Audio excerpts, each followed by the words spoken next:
Hi there and welcome back to Japan, where I have a very special conversation about to come up with my new friend. It's Mexicali Weeb. Hello. Oh, he's frozen. In I case you saw that glitch. in case you guys don't know, which I'd be surprised if you don't, he is a fellow YouTuber, a very interesting content creator who mostly focuses on Japanese music, such as myself. You guys know we've had an ongoing conversation on this channel a while about the state of how reviews are done, reactions especially, and this is a guy who I think is certainly producing content that's actually interesting. It's not that sort of look at a piece of music, pull a few faces, ask you to subscribe and log out. So Ugh. I'm not gonna throw any names, but it's just, I hear what people say about reactions and how they don't take skill and how they don't take like it's lazy work.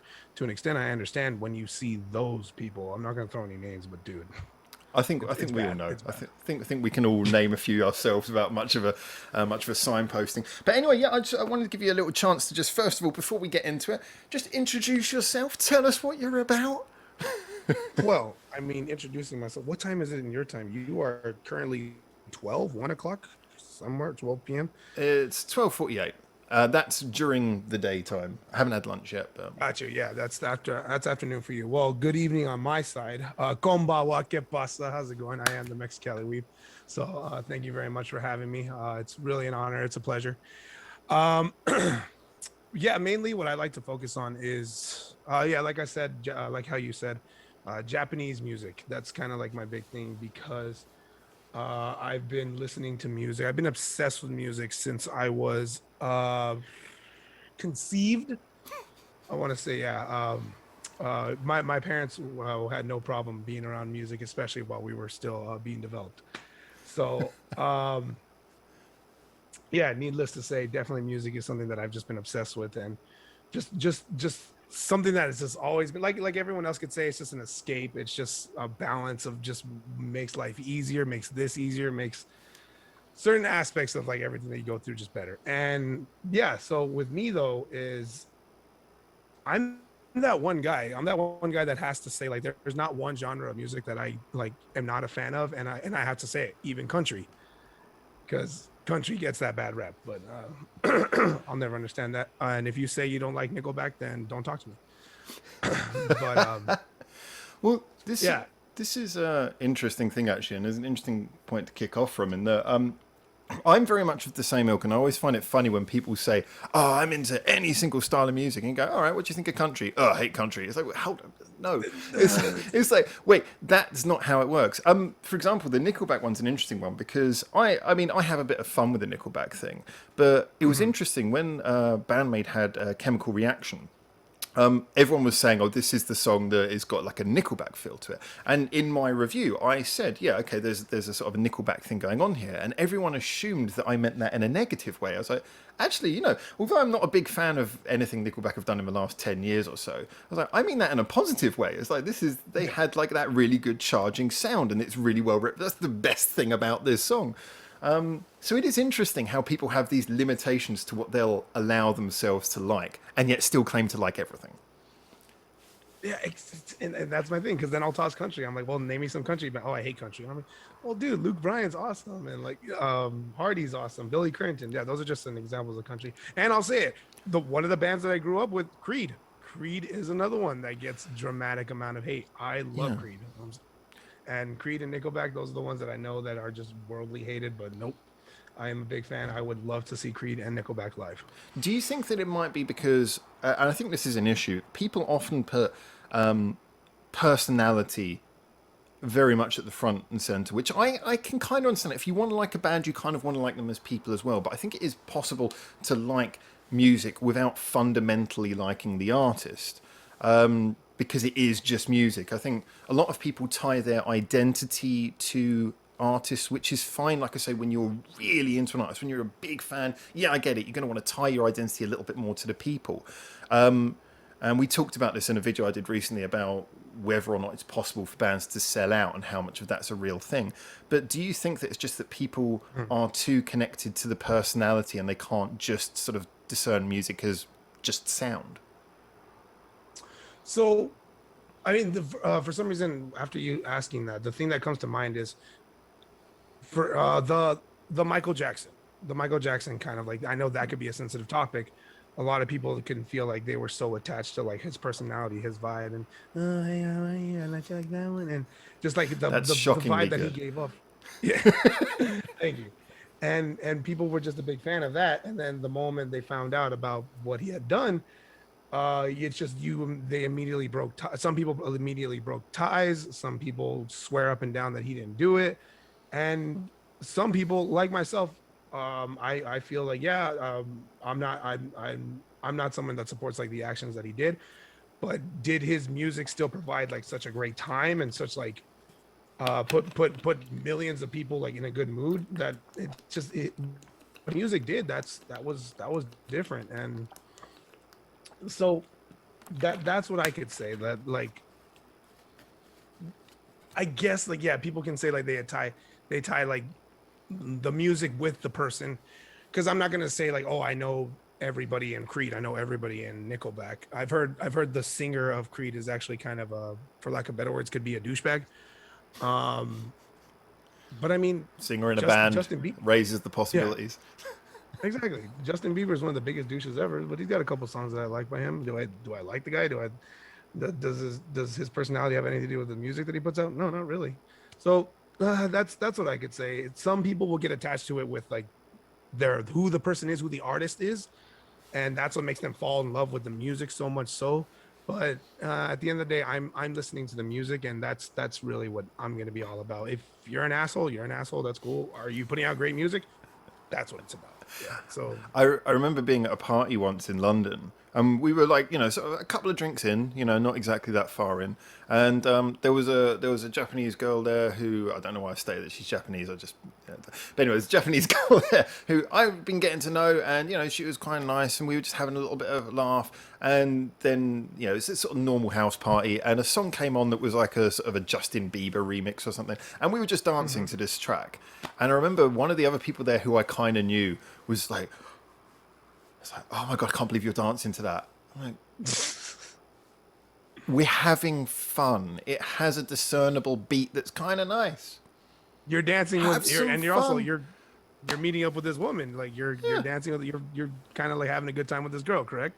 Yeah, we're having a laugh, and it's like, who's suffering here? Me? Is my credibility shot? Or are you just not having a good evening?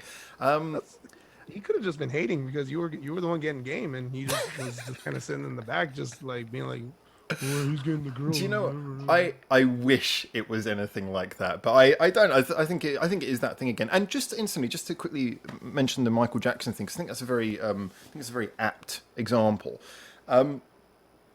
Yeah, this is a difficult thing because I have no problem enjoying one of his songs. I was never a huge fan of his, but he's got some that are actually quite good.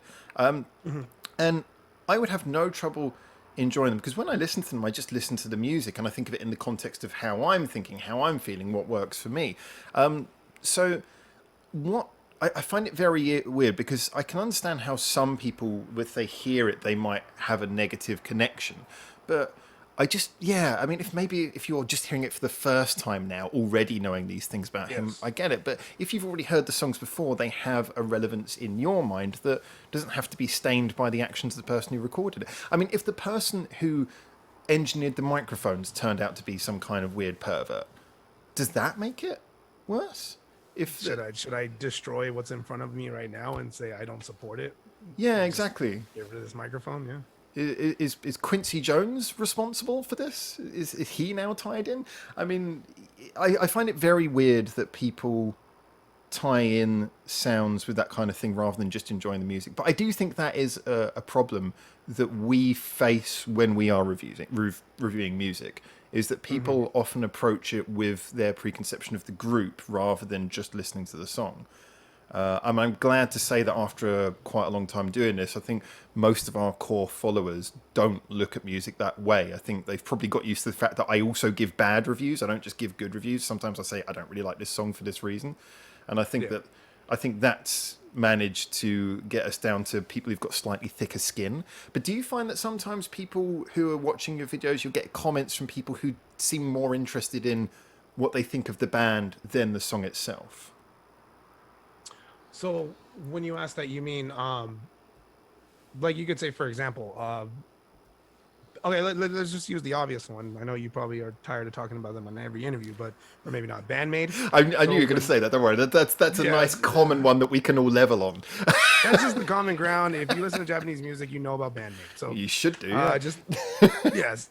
So just the easy talking point.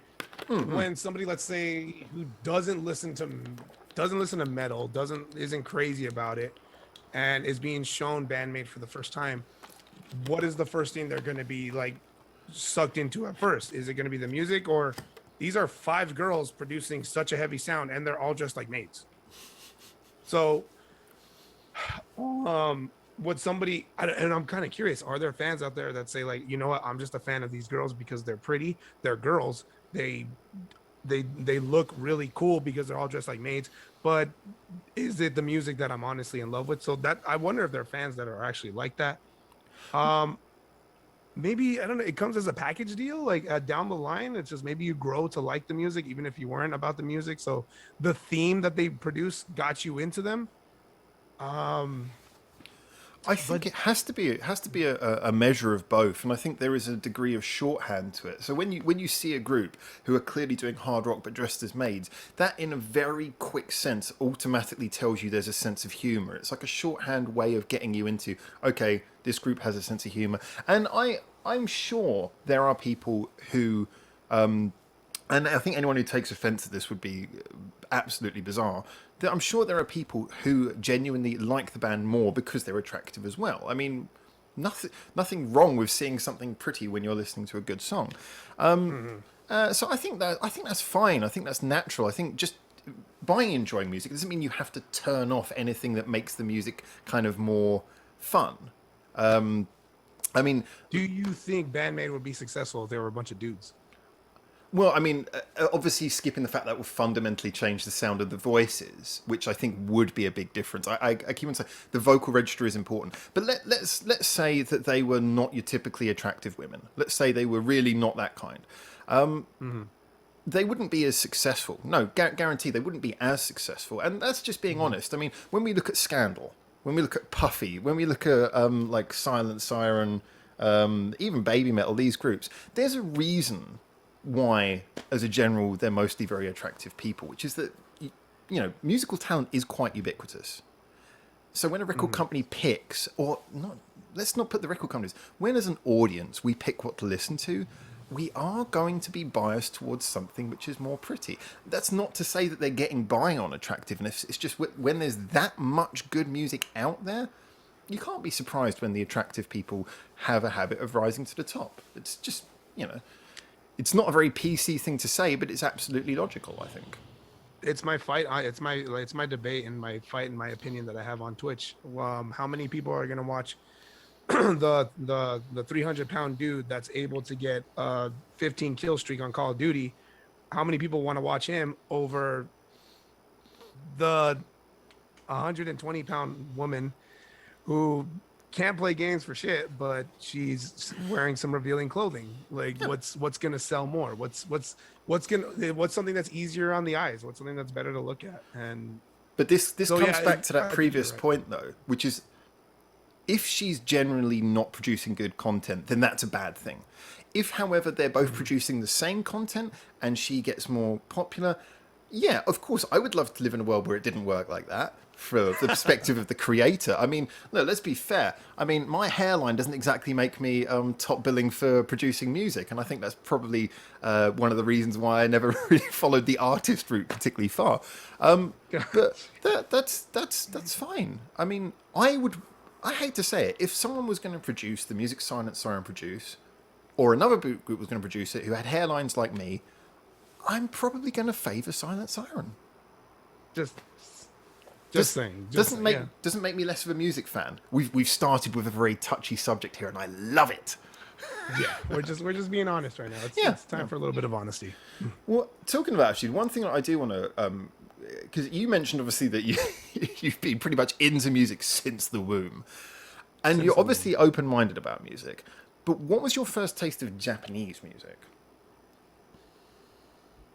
I mentioned it on the time that I uploaded it, which was when I hit my first 100 subscribers. From what I can remember, I'm not gonna say that this is a definite, but what I can definitely remember is an anime called Fully Cooley, FLCL. I don't know if you're familiar with it. I've heard of it. Got you. That's as far FLCL, as it Fully goes. Cooley. Yeah. It's such a bizarre anime, such a beautiful, amazing anime, which is really heartbreaking because season 2 fell very short. But this was back on Toonami, Toonami, which was great for kids that were crazy about Dragon Ball Z, and there was Yu Yu Hakusho, and there was Sailor Moon. Those were the animes that were getting like transferred over at the time, and a random one at for some reason, and I remember this was later. This one was after. It was either after Dragon Ball or Yu Yu Hakusho, and it was late. It came on late on Toonami, like the last one on in the hour. And Fully Cooley, I just watched it for some reason because I thought it looked very strange. And anyone that knows it knows like what I talk about when I say strange. And the music, because there was a band that is like widely loved, especially in Japan, that did the music for the entire series, and they go by the name of The Pillows. Oh, yes. Yeah. The Pillows, the three-piece group that did just music that was just it blew me out the water when I first heard them because the song that I believe it was Last Dinosaur. It was either Last Dinosaur or Little Busters. Those were the two like hit songs of theirs. And when I heard them, I believe that was my first time hearing Japanese because I heard the music and I heard like just the like nice paced rock that just amps you up because it's the last battle scene of the episode, and then the song comes on and I'm like, oh yeah, let's go. A robot just flew out of this kid's head and now the robot's eating the kid. Yeah, let's go. The music is awesome too. But then the lyrics began. The singer started. And full and complete Japanese. And I just told myself, that's not English. What am I listening to? And yeah, I forgot my age at the time. I had to have been between 8 and 11 during that time, and that was my first time that I know of hearing Japanese. And my dad, who was the musician who forced music on me and my brothers, I asked him, I'm like, Dad, what is that man saying? Like, he's not talking English. And then he said, I think he's Chinese or something. So yeah, because fair guess. Fair guess. It's about as close as you're gonna get. Fair guess, yeah. So yeah, I would say that anime was definitely like the typical way that you hear a lot of people that anime was my introduction into Japanese music, and just from there I just started. I because YouTube wasn't a thing at that point yet. It wasn't. Yeah, I don't believe YouTube was a thing yet. Probably so not. I could only experience the music like as the animes were going on, and I remember just paying attention to more anime and also getting involved with the music, paying more attention to the music and what the music is making me feel during this climactic moment, during like these certain key moments. And so yeah, I'll say that my introduction to it was the typical anime way into Japanese music. I remember. I mean, I won't get too much into this subject. We'll probably come back to this later. But when we had our previous channel, which was more focused on reactions before copyright jumped in, during that time, we had like a large enough number of subscribers that we could run like polls and things on the channel.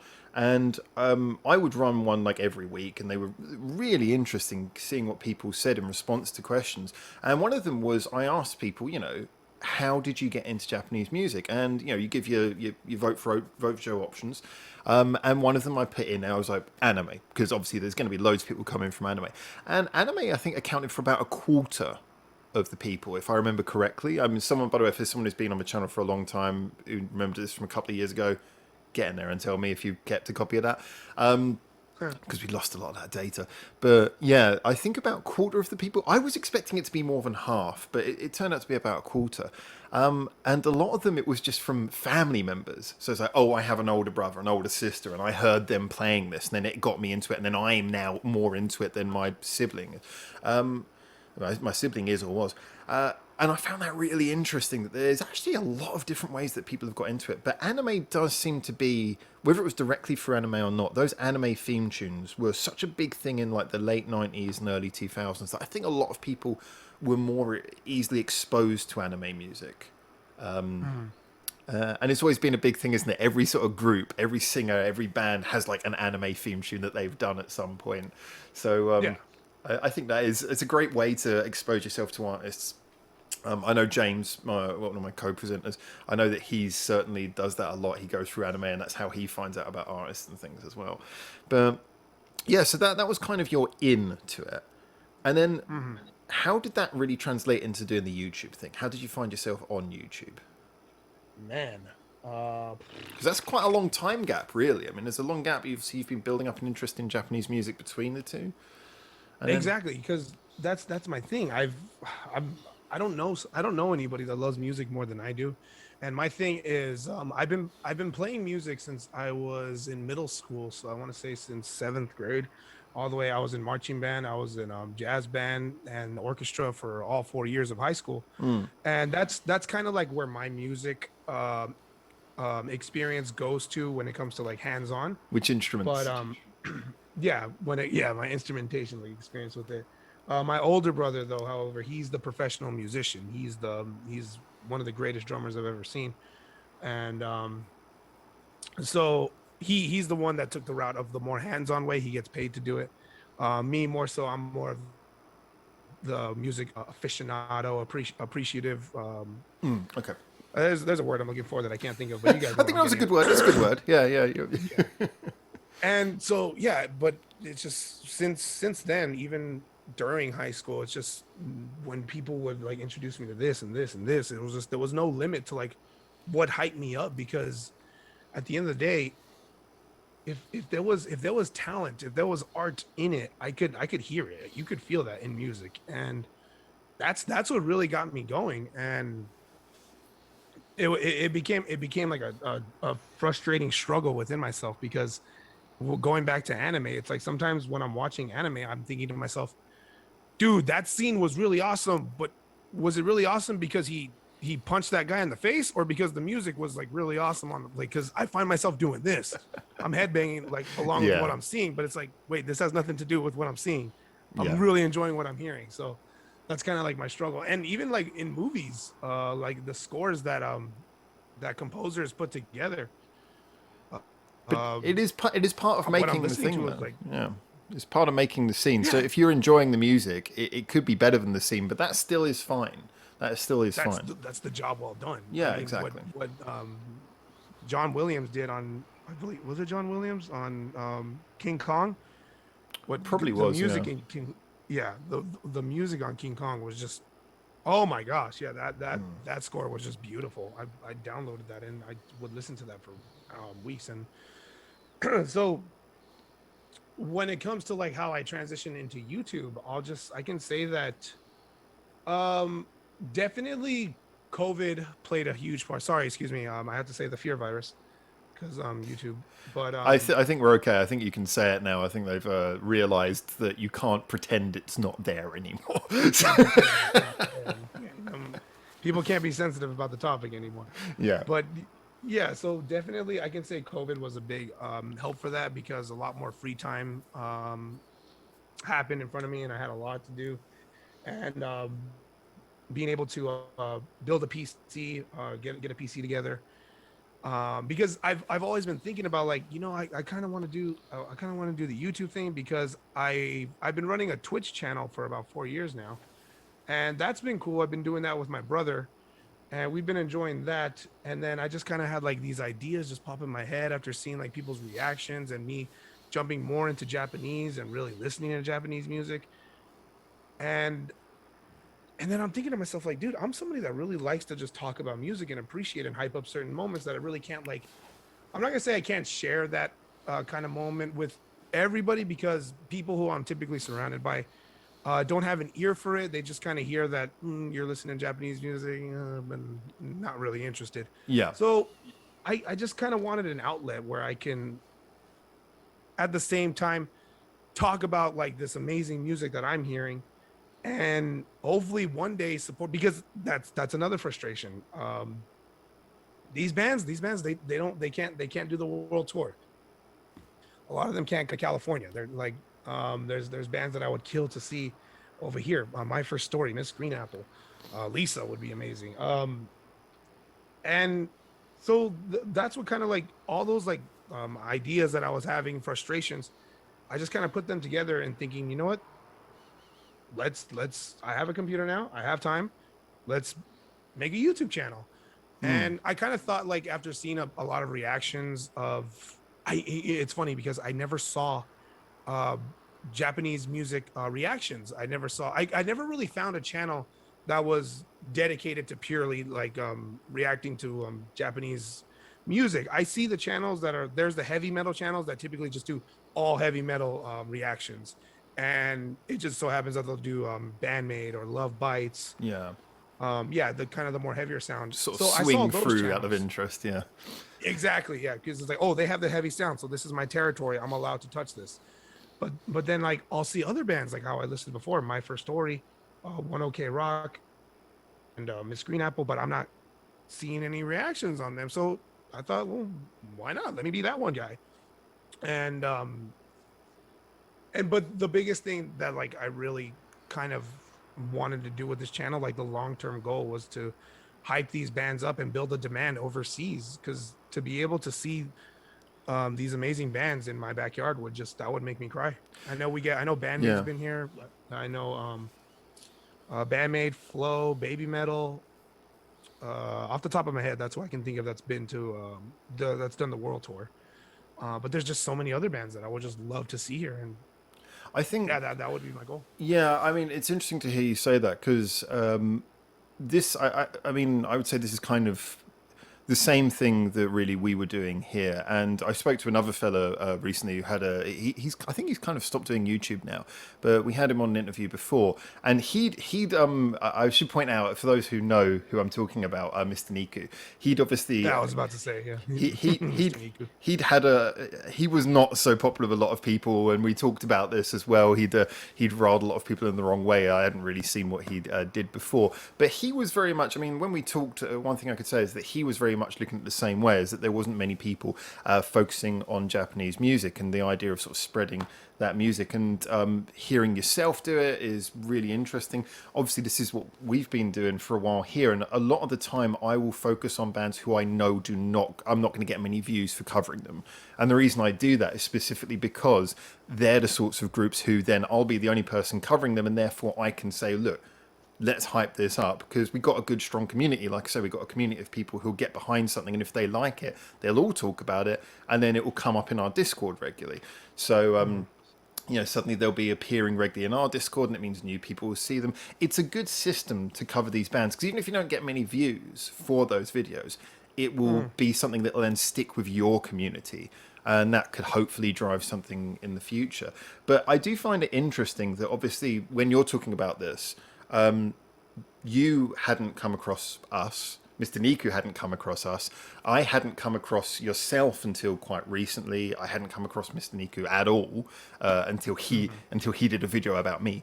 Oh, all right, that I didn't see. I could make a few comments on, because that's the interview that I saw, your interview with Mr. Niku. Yeah. And then that, because I did that for reference, just to kind of like get a vibe of the interviews. And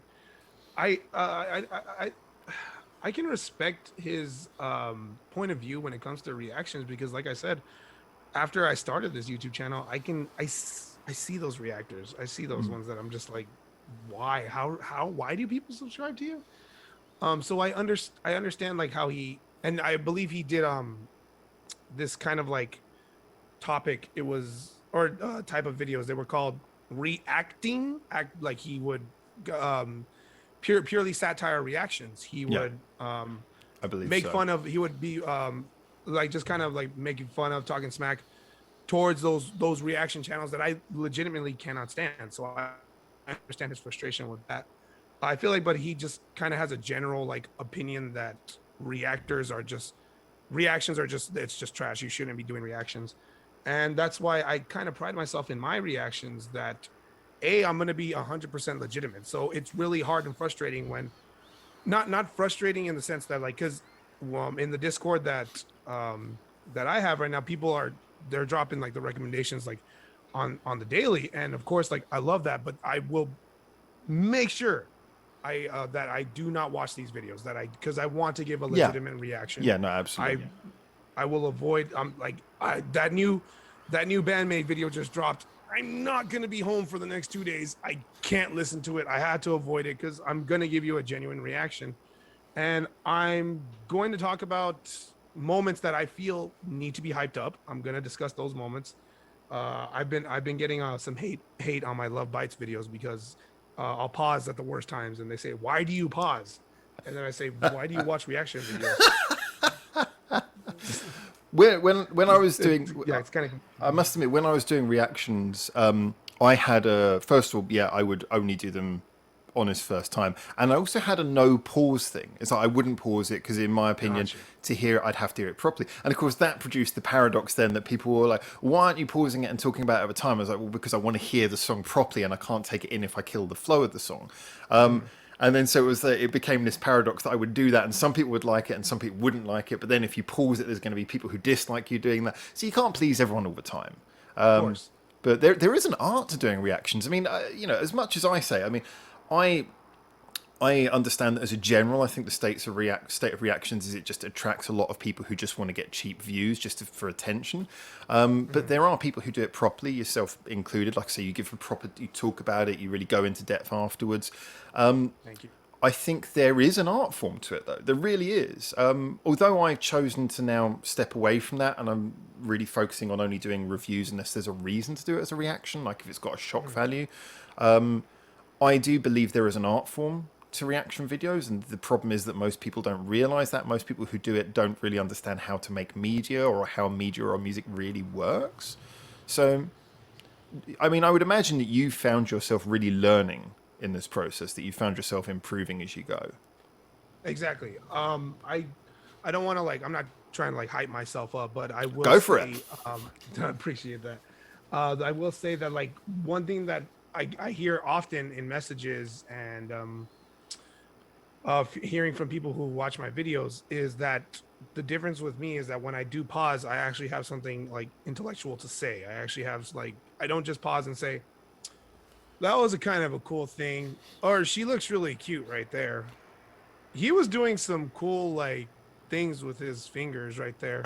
I like that." So I avoid doing that. Whereas to okay, I have a general understanding of what I just heard / saw, and it made me feel a certain kind of way that hyped me up. So I want to talk about that, and that's where my comes in, because I can respect somebody that like how yourself can watch a whole thing through and then talk about it towards the end. Me, I got the mind span of a goldfish, so depending on how amazing that moment was, I'm gonna forget about it towards the end of the song. Just in case anyone's wondering, that is exactly the reason why when I was doing reactions, I would talk so fast at the end. The reason why I would talk so fast for 15 minutes was because I was desperately trying to get through everything I'd mentally noted before I started to forget stuff. So I 100% appreciate what you're saying there.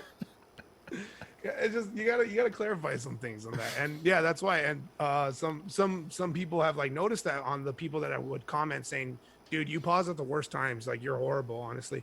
And people said it for me. I didn't even have to say it. They said he literally is pausing to make sure he talks about that certain moment that he just saw, and he might just forget it towards the end. What's the problem with it? If you want to watch the video in its whole entirety, the link is right. He dropped the link. I've said that so many times. If you just want to watch the video, just watch the video. The damn link is down there. You know how my videos work, or how any reaction video really works. So that's just kind of how I would how I like to operate on my reaction channels. and just give a genuine, honest. I'm not gonna say like, oh, I'm a professional musician, but I am proud to say that I have a huge understanding of music, Yeah. and my experience with it is vast enough to keep me talking about it and keep noticing those moments that deserve to be hyped up. And like, hey, like the average viewer isn't gonna know what just happened, what he did back there. So let me stop and talk about that moment, because that moment was dope. I heard what he did. Let's talk about it. So yeah, that's kind of like my formula when it comes to like my reactions. And so far, I'd like to think it's working. I think I mean, one thing I know, you mentioned about Love Bites. Now, Love Bites were a group who we covered a couple of years ago when as far as I'm aware, they were quite small. I mean, the first video we covered by them, it looked like it was recorded in their company offices. I mean, it was really, really tiny. But that was, like I say, channels restarted since then, all kinds of things. So when I came back to reviewing them recently, I felt that for most people it was their first time. Maybe they got into the band since then. A lot of the people who were responding to my review were first time seeing me do a review. And of course, this was since we changed over from doing reactions to doing reviews. And there were some really interesting comments. I mean, I actually really enjoyed the song that I did. It split a lot of people on my Discord, but I really enjoyed it. And what intrigued me was there was a couple of one in particular which was really funny, which was like, what is this? This is a review. It's like, where's the reaction? Why don't you do reactions? It's like, this is just a review. It's like, this is like something out of a newspaper. This isn't for YouTube. And I was like, you clicked on a review video, and then you're upset that you got a review. Yes. It's like, I'm intrigued. And there was another fella, he actually left a really nice comment. He was just saying, I really like this review. It was really good. You'd get more views if you did reaction. And it kind of struck me then, because he was really nice. It was a really nice comment. It struck me that there was this thing that it kind of made me realize how much people come to the videos for not for your opinion, just to see that you agree with them, just to see you smile at the bits they like. And I was thinking about this, and I'm sorry if I'm rambling, but I just want to get no, your you're opinion. Fine. But you're saying that some people might want to like fight. They're just like being head ass, and they're just like, let me look for somebody that disagrees with me. No, I think that they genuinely expect everyone to agree with their opinion. Oh, got you. Okay. They're only clicking on videos because they want agreement, which means that if you actually analyze something... I mean, I've been accused of over-analyzing by doing a review before, which to me seems contradictory. But if you don't just sort of do a video smiling going, wow, I love this bit, they get upset about that. Like I said, this is a minority of people, but it's an interesting minority. And anyway, so I was thinking about this morning before we did this interview, and I had a thought that I wanted to kind of get your opinion on, which is that realistically, actually, if someone watches a video and it's a reaction video and they're watching a reactor who's just having fun, enjoying it, you know what? Like I said, I don't have a problem with that, because you're watching. It's basically like sharing your music with a friend. It's like, here's someone, I know what their personality is like, so I'm sub to their channel, and I want to share the music I like with them, watch them enjoy it with me. There's nothing wrong with that. I think the reason why reaction channels have started to bother me, and one of the reasons why I've stepped away from it, is because it's okay if it's that, but I think because reactors are scared to not be into a song, because they're scared to do one when they go, it's okay, it's not really my thing. As a result, it's created this level where it's kind of dumbed down what reviewing is. So it means that if you actually do a review, then you get the people who are really just enjoy music, but then you will also get this portion of people who are just enraged that you decided to talk about it rather than just say it's great. I think that's my thing. I think my concern is that you get these people come across to my channel, and I think to your channel as well, where you do give analysis, who will just be angry because of the fact that you analysed it at all. And we're in this contradictory space where reviews are expected not to review. So like when you say that, you mean they're clicking your video and they're expecting you not to review it, to basically just say your opinion and say like how you felt about it? Just to smile and say it's great. Just to nod my head and go, yeah, this is awesome. And that's it. And the idea that I might actually try and break it down into more detail is something that they don't like. Like I say, this is a small number of people, but it is a very Yeah, I was it's a gonna very say, 'cause vocal it's a very vocal group of people who appear on videos, who and you often get comments like, oh, "Why are you analysing it? Why don't you just enjoy it?" This is a review. I mean, I've had that comment a couple times, not on Band-Maid, but Love Bites. Love Bite fans are particularly aggressive and don't ever mention Band-Maid in a Love Bites video. I do it not for Really? comparison reasons. Yeah. Oh yeah, no, Love Bites fans, not all of them, but there's Love Bites fans that will say like, "Oh, you listen to Band-Maid? Go jump off a bridge." So Ooh. yeah, but not all of them, because I've talked to the community of people that that enjoy both, and yeah, you'll never hear me say that one is better than the other, because they are two different sounds, and they're just great. Totally, yeah, totally different, yeah. But I'm trying to like think back to like what we were because I know you're talking about that small because yeah, they're there. I did mention. Okay, well let me try and make the comment a bit easier then. Do you ever feel that maybe you come across a song where it just, for you, something feels like it's not working? Do you ever feel that it's easy to talk about that kind of song where you're thinking, but you know, this was so close to working, but if they just did this, or this seems to be holding us back? Do you find that a hard thing to talk about? Or do you have concerns about that? More so in the sense that, because the way I'm approaching Japanese music, because, well, at least not approaching Japanese music, but at least putting it on a channel, is, and this might offend some people. Yeah, just be honest. Some of the best musicians I've seen, of course, are from America. Or well, I mean, I was gonna say, well, some of the greatest musicians I've seen, like Rush, for example, but that's Canada. Yeah, I was about to say, you can't have them. You can't have them. Can't have them. But I could say, yeah, some of the greatest musicians I've seen are U.S. and Canada. So when I see the bands, when I'm listening to them from Japan, I could of course I could say like, oh well, like I've seen that formula you're doing. I've heard that formula before, and it is done better from this musician, from Neil Peart, from Stuart Copeland, from Eddie Van Halen. Yeah, I could like stand there and say that there's that could have been better. And I'm thinking back to like videos that I have done, because I try to pride myself on like my positive vibes, and whereas to like where that music instead where it's lacking, I'm gonna show you like that. Yeah, of course that could have been better, but let's talk about what he did right there, because that key change was great. That time signature that sounded great. All right, that was kudos to them. I appreciate the pitch that singer just hit. So I have said like before, like not a negative comment, but of course a point where it's like, ooh, they're kind of like dragging, they're kind of not in time together. And I pointed out like in a live performance where like I pointed out their mistakes. Sort of like an objective mistake, like something where it's just like exactly. it's not an opinion. It's just, this is obviously that wasn't the way that they obviously wanted to like do wasn't that. right. Yeah. But that's the thing, is that I've said that before, and I've had people say, "You're stupid. That was perfect." There will always be one. There will always be one person who just hears it as like, they intended to do that out of tune.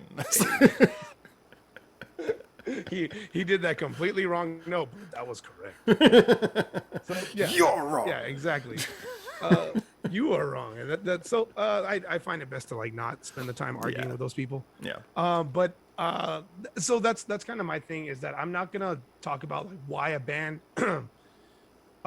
for lack of a better word, sucks or isn't as good as this musician, like, because I'd rather just like point out the why it's worthless. I mean, you don't have to do that as a comparison. I think doing it as a comparison is usually a very negative thing, partly because, I mean, although like I say, I said this before at the beginning, I don't think that people should be careful about tying themselves too much personally to the identity of a group. Still, I absolutely understand that people love the music they love, and I think if you start comparing it to music that maybe they don't like, then that it's not helpful for anyone. It doesn't do anyone any good. But it's not so much that. And like I say, I mean, again, I think that it would be funny. I think some people on my channel probably giggle when I say this, but I do genuinely pride myself in the fact that because we both love music, I think we both see it this way. We don't want to be negative. I've often said if a group, I've got a maximum 2 review thing on a band. If I struggle to find positives with a band song the first time, and then I listen to them again and I'm still not getting it, I don't put that out. I just leave that alone because I'm like, look, I'm not gonna jump into something that clearly isn't working for me. Yeah. Because it's not pleasant for anyone. It doesn't really do any good. I think it's more a case of so obviously my background's as a musician, but I think more so as a writer, which I think is not something that many people really approach from that perspective on YouTube. There are some great ones, but not as many. Now you say you approach more as a musician, which I wonder, because for me, when you look at songs from writing, it is very easy to look at how a song's written and say, not in a negative way, but I feel like maybe this bit could have been more interesting. Like a common example I give is, there'll be like a lot of these bands, there's usually a guitar solo in, like most of the rock bands have a guitar solo. And I often complain about when you get a band who they're doing this great song and they have a great guitar solo, but when the guitar solo comes in, all the other instrumentalists just play exactly the same thing they played in the verse. And it's like, why are you not tailoring the backing underneath the solo? Why are you just kind of letting the solo be a solo? It's like, why not? Yeah. Why not still be a band at this point? And little things like that. I wonder whether maybe that gives me more holes to pick, and whether that's maybe not a constructive thing. But I do feel it's constructive to say, well, what do you guys think that this would be more interesting if it had this? For me, I listen to it and I think, oh, if this happened at this point, or if this didn't happen, it would maybe benefit the song. That's kind of what I mean more, is comparing the song against its potential, comparing a performance against its potential. And I think you can still do that very much from a musician's perspective. You can listen to it and say, they did that great, but in my opinion, maybe if they used this technique, or if they did something different in this way, that's kind of more what I mean in that one. Is that do you find yourself ever feeling that if you wanted to say that maybe that to you would feel like an overly negative thing, or do you feel that that's just part of reviewing? Well, thank you for clearing that up for my -2 IQ numbers. Because now I kind of get more. Sorry, now I'm trying not. I'm not being patronising. No. Because I appreciate what you're doing, because now you just made it clearer for me, because that I've done before, what you just said, and I don't think there's any negative aspect in that at all. It'd be negative if you said, yeah, he really sucked at that solo because he didn't add this interval into it. That's being negative at that point. You're just going out of your way to just be a douche. But no, in that sense where you're saying like, I can appreciate what he did. I can see like where his experience and his talent was put into that. I can appreciate what I heard. In my opinion, which at the end of the day, it's your opinion, that like, if he did it with this kind of interval, if he did it with this technique, I feel like it would have soared so much better. I feel like it would have fit so well if the bassist joined along at this point. There's nothing wrong with that. That's not a negative. That's an opinion. That's a point. That's a point of topic. That's something to talk about. So no. Like, people can fight me on that. Like, if you say comments on that, that's not negative. You are not being negative. You are not like dumbing down a band. You are not taking their worth away at all. I think that therefore becomes the balance. You need to be somewhere between the yes crowd, who aren't really reviewing, they're just telling everything's awesome because that keeps people happy and keeps the subs coming in, and somewhere between, bless you, sorry for saying it, but Mr. Niku, who unfortunately went a little bit too much to the negative, to the dark side, and decided to sort of dig in where maybe it wasn't helpful. So I mean, I think that's maybe the thing, is that when you're giving opinions, first of all, stating that it is a subjective opinion, however much you might have reason to be able to give these opinions, is to state, look, it is an opinion. Music isn't a subjective thing. You enjoy it, that's fine. And second of all, is to compare it fairly against what you think it could be, rather than accuse it for what it's not, if you know what I mean. I guess that's kind of the level that we have to balance, isn't it? Thanos said it best. It's perfectly balanced, as all things should be. And yeah, so you ask yourself, was he really wrong? Was Thanos wrong? But no, putting a balance in with everything, and just I'm not gonna say causing controversy, because there's a lot of channels out there that do rely on the controversial topics that when they throw in that dash, it's like that's what brings in more attention, more crowd. But Clickbait. I feel like there's a proper way to say it without triggering the certain right amount of people. And I've seen the comments where it's like I can throw that slight, not controversy, but the comments that you were saying, my own opinion on it, that can still trigger some people. And if it does, hey, you know, it does. There'll always be but something. all I know is that because you felt so offended by my comment, I appreciate that, because that shows that you felt the need to comment, to respond. So that guarantees that A, you watched my video, and B, you're going to watch the next one. Yeah, you're going to watch. I think that's a fair one. So yeah, I think basically as long as you keep the quality up, that's the main thing. But you mentioned a pop culture reference, and therefore I'm going to take this opportunity to point out something that I noticed whilst watching your videos, and I can't unnotice it, which is behind you there is a rather noticeable collection of Funko Pops, which, to be honest, the fact that can draw my eye away from whatever is happening in your computer, which frankly looks like you're having some kind of insane electronic disco in there. Oh yeah, no, EDC gets jealous. That's just amazing. I don't care what it does. It looks that good. Even if the thing doesn't even switch on, I'm fine with that. So I'm intrigued. What's going on with these Funko Pops back here? I mean, what? You've got such a generally interesting taste. You've got a pop culture taste, and I know that like I said, James from our channel is like massively into these kind of things as well. He sells them in his shop. What is your favorite Japanese? Have you got any Japanese referenced Funko Pops there that you'd say are real standout favorites, or anything that really is like a jewel in your collection? I'd say like, actually my jewel kind of isn't on camera right now. I could grab it, but typically they're all actually majority are Japanese.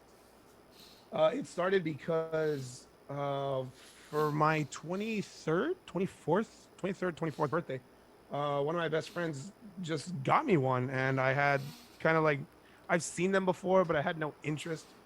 He got me this Dragon Ball Z Perfect Cell Funko.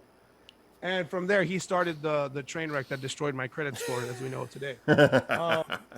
So then I told myself, well, I mean, I'm that dude. Is that if I start collecting something, I'm gonna commit as best as I can. But when it comes to like my favorite, obviously I know you probably can't see in detail, but Not majority of it, majority of them are Dragon Ball. Yeah. I have over 80 Funkos that are Dragon Ball related.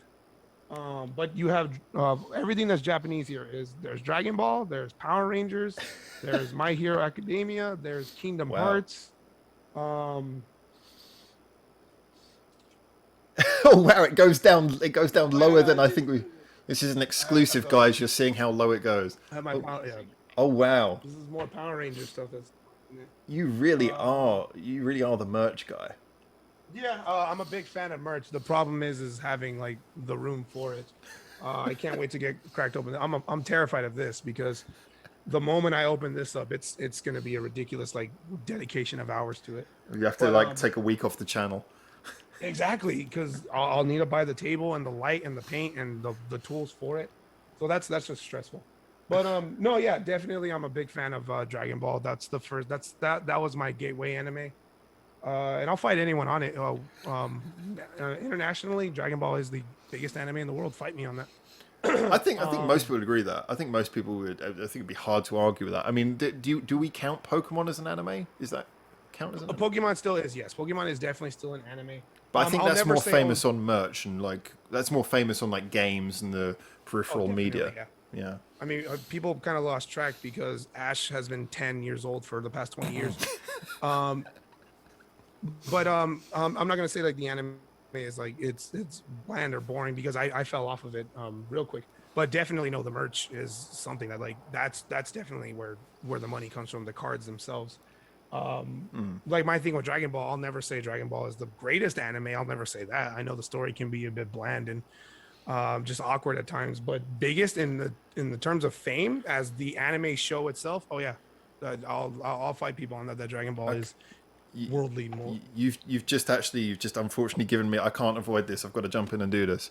So go for it, Mr. Positivity. Mr. Dragon Ball fan positivity. How do you feel about the live action American Dragon Ball movie? And you know, I here's the thing.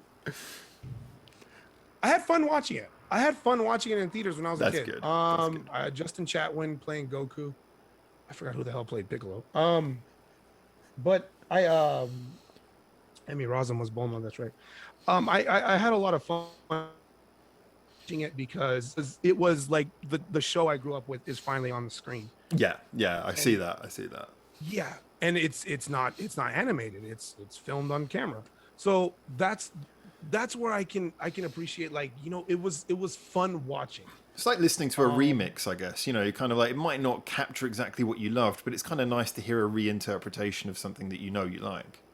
If you want to dissect it for what it is, for what it's representing, for what it's coming from, that was created by Akira Toriyama. Yes, a heaping pile of dog crap. Yes, of course. Like, yeah. So the average Dragon Ball fan will say that it was horrible. It was horrendous. And the thing is that I won't argue against them because it was bad in that sense. But everything that I was looking at, and I've heard from people who never watched Dragon Ball, never knew what the anime was, that never committed to that watched it and that said, wow, that was kind of cool. So to the people that don't know the anime, they'll probably tell you that was kind of cool. I think so. Yeah, the Dragon Ball Evolution, though, I get the hate on it. I understand. I won't fight anybody on it because it's story references and directing. It was bad. It was bad in that sense. But I can appreciate what I saw. I mean, I'm no more familiar with the anime beyond just the fact that obviously culturally and being here and having a friend who's two friends who are massive anime fans, I'm kind of aware of the imagery and the basics of it. And I was sort of roped into watching the movie, and I kind of ended up, I think I already knew the press behind it. And it had been out for more than a couple of years, I think, by the time I saw it. And I remember I kind of viewed it more like a spaghetti western or like a cheap 80s cop drama or something. It's like if you basically check your brain out at the door and just say, look, this film is not going to make any sense, you get a couple of cheap laughs. I mean, there's things where characters do things where you're just like, I don't know why you're doing this. And in fact, actually, I think that's the majority of the plot. It's just every single motivation for every action is completely inexplicable. But in a way, there's so much of a layer of cheese on it that it ends up becoming kind of amusing on that level. But no, it's an awful film. It is a truly awful film. But I must admit, knowing that in advance, I got some laughs out of it, at least. Unintentional laughs, maybe, but So I can see that. Nicely they weren't done. Trying to make you laugh. They just happened to make you laugh. Always. Yeah. So like watching The Room, but with a little bit more CGI. Oh my. I just pictured that in my head. It wasn't pretty. Oh wow! Can you imagine Tommy Wiseau playing Goku? Oh hi, Piccolo. I am no. I did not shoot her with the Kamehameha. I did not. Oh yes. Oh, hi, Vegeta. We need to make this happen on some level, surely. There's someone out there right now editing footage. Someone started editing footage right now. So yeah, by the way, start the GoFundMe. Guys, anyone who wants to edit photos or edit videos to do that, Tommy Wiseau as Goku, please do it. Get in the social media and start dropping those. I want to see those as soon as possible. Plus, I'll know that you made it a good long way through this interview. Yeah, no. Good checkpoint. That's a good checkpoint. Yeah, maybe that'll be the thumbnail for this video. Just no one will know why, but just for the thumbnail. Tommy Wiseau. We were like, I'll use that filter that they've got at the moment. I think it's on Facebook chat. They got the filter. I'll just put him through that, and then, yeah. That's how you reel them in. That's a beautiful way. That's proper clickbait. That's WatchNet. That's amen to that. All right. Anyway, steering onto sorry to cut you off there. Steering onto a genuinely positive note and a little bit back more onto music here. One thing that I really wanted to get you to tell me was, and this is one I always talk to about with anyone who's really into Japanese music. Who are the current artists who you would tip, who you'd say upcoming artists who to you think people should be looking at? Japanese style, right? Japanese. Yeah, of the Japanese staple. Like if I was, okay, for example, if I was gonna show westerns, Japanese music, what would I show? Who would I show them? Or what did you guys just clarify? So, in other words, we were saying earlier about the fact that we as channels, we don't just look at the big bands, we look at the smaller bands who maybe don't have much of a following. So, for example, I mean, I think they've grown a lot since we first covered them, but like bands like Hagane, they were, I think you've covered them as well. I think they've grown a fair bit bigger now. But are there any groups who are maybe quite small, not getting a huge number of views, who you want more people to look at, who you would say are a band who you'd tip as being something that could become bigger? Okay, got you. Because then I think, like, yeah, 4 bands just like popped up in my head, but then I think, oh, wait, they're actually kind of getting attention. Well, let's roll them off anyway and see, just out of interest. Well, I guess, and I'm not going to speak in the sense that off my channel, because let's say like, for example, let's say I upload a Hagane video and it doesn't do great on my channel, but if you look on like Reddit or if you look on Twitter, they have popular hashtags. They're big on there. So I can't say in the sense that like, oh, just because they're not doing great on my channel, that doesn't mean they're not doing great themselves. I mean, obviously, but for sure, from your perspective, I mean, I'm not asking you to actually quantify which bands are successful or not, but from your perspective, who do you want people to be listening to more? For sure, definitely, because the band that I want to hear live the most, I will always say My First Story. My First Story, I would love to have more attention. Miss Green Apple, I feel that they definitely need more attention, but they're big in Japan already. But like overseas attention would be great, only because I'm such a big fan of like, I can't call them a rock band because they go all over the place. They are not one genre. If you've ever heard anything, they have something for everybody. Their biggest one is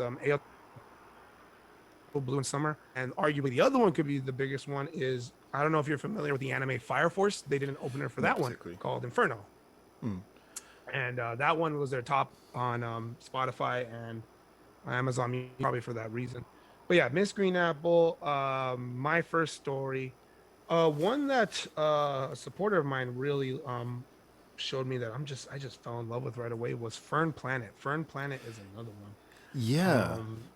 Fern Planet, I feel like, I don't know if they get enough attention. I haven't dived into the fan base, but their fans are pretty like diehard. I mean, they got some really strong fans. They evolved out of another group, and apologies to my followers, I can't remember the name of the previous group. I think it was Fern something else, and then they changed the name. So they've been around longer than I think a lot of people perceive. I don't really know what they're up to at the moment, but I know that although they don't get vast numbers of views, their followers are really quite, they're really into them. There's proper strong followers they got for that dedicated group. Yeah.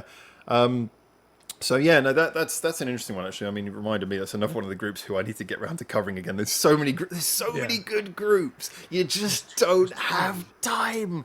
And this is the big killer of doing reactions, and this is why I agree with you. The worst thing about doing reactions is you sitting there like, I want to listen to this, but I can't listen to it because I know I want to do a reaction, and that means so. I want to be genuine. It kills you. That's the most freeing thing. Although doing reviews now takes a lot more time. It really takes a lot of time. I love the fact that now I'm just able. There's nothing stopping me. I'm just listening to everything. I'm like, cool. I like that. I'll review that in a couple of months, but at least I can listen to it in the meantime. So exactly. That's the thing I've been enjoying most about it. But so one of the other questions perhaps on that is. What? Because obviously we're into Japanese music, as well as music as a general. But there is a reason why I think we focus on Japanese music. What do you think the big difference is in the Japanese sort of music writing philosophy, generally, that makes it stand out so much on the international stage? Like, what makes it special, Japanese music? Oh, okay. What's that word? What's the word I'm looking for? Thesaurus time.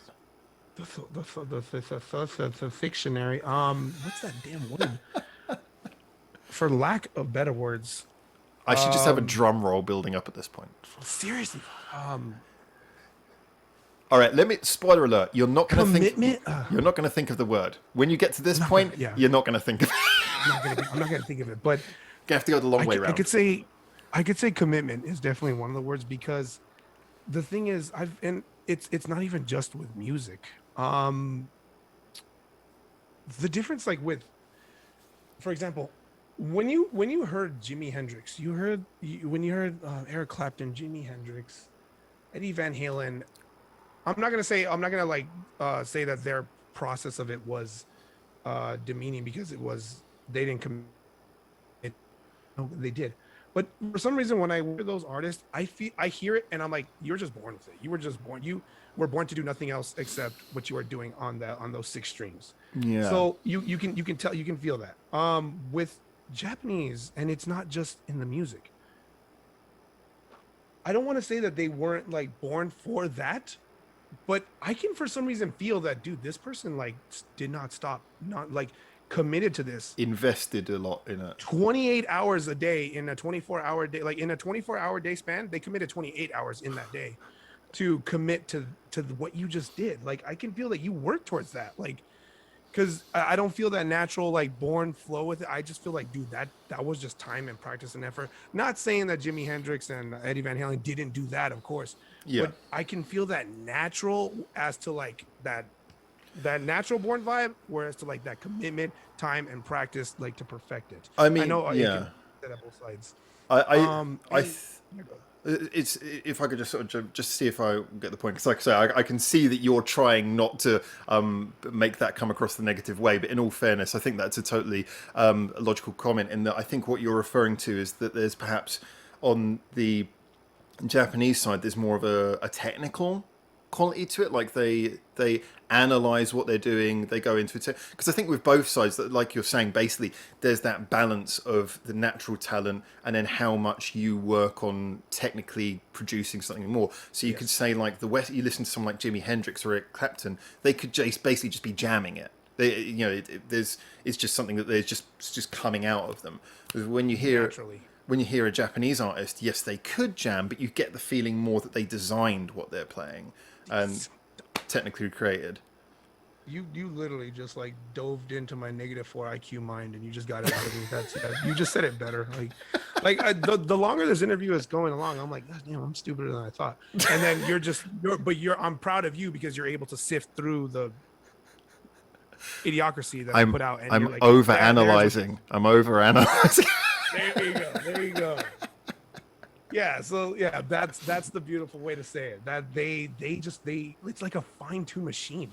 With Japanese music, is just like they get the music sheet right in front of them, and they perfect what they're reading off of, what they're getting, all technicalities of it, and perfecting every single aspect of it like a fine-tuned machine.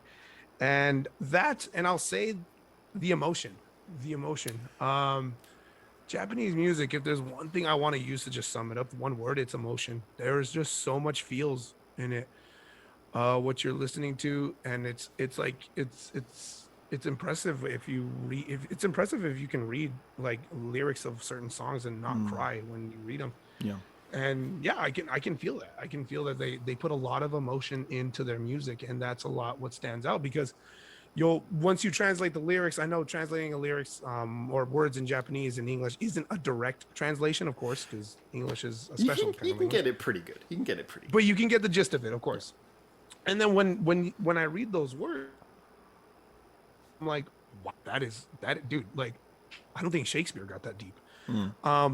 So yeah, that's what I can say. What definitely stands out with Japanese music with me is it's like a fine-tuned, like perfected machine, like of hours and hours and hours of like perfecting and practice and emotion. That's the two things that like really speak to me when I'm listening to Japanese music, in my opinion. It's interesting because when you talk about fine-tuning, technicality, and the sort of a mechanical quality, people would often, I think, and no disrespect to them, but people who are more just listeners than having any real musical understanding themselves, who are the people who we're trying to, I think, a lot of the time get across to, trying to give them that sense of enjoyment.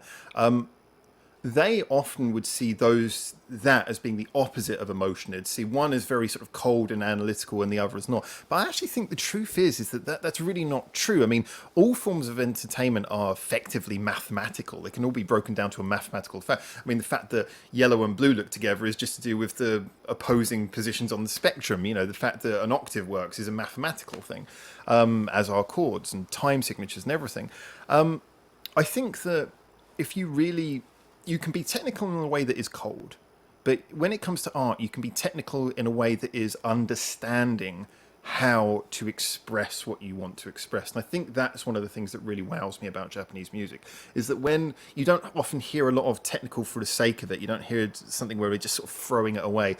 I was thinking a lot of Sokoninaru have a habit of sometimes maybe going to that level where you think, okay, you're just kind of showing off now. But I always feel that when I'm listening to their music, I'm getting a feeling from it. It's not just look at what I can play. It's like they actually want to inject an urgency or sort of an unsettled feeling. There's that feeling that they're going for something like that.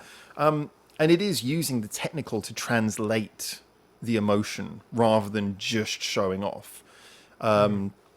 I think that's where you get this beautiful balance with Japanese music. And I think you've got a great point there, that it is much more emotionally involving than I think a lot of people outside understand. I think a lot of Western audiences, the uninitiated, maybe see it as something of a gimmick. You know, they see things like the like maid outfits for band-maid, or, you know, when Scandal started, the school uniforms, or baby metal. I mean, I'll be the first one to say I didn't listen to Scandal straight, even though I was in Japan at the time. They came out, I didn't listen to them straight away, because at the time I looked at them and thought, group dressed up as school kids, this is probably going to be some kind of, this is not going to be something I'm going to enjoy. And the same thing for band-maid. And that was obviously much more recent. When they first came out, it took me a couple of years. It was when I started doing this channel that people were like, you have to check out this band. I was like, all right, I'll dive in. And, you know, I could even argue similar thing for baby metal, although they were so ubiquitous, I heard them anyway. There is that thing where I think Japanese music, sometimes from a Western perspective, it can look a bit gimmicky. It can look like that. But actually, these are just like more fun elements to the bigger picture. It's the fact that they're free enough to be able to do these things without allowing it to define what they're doing.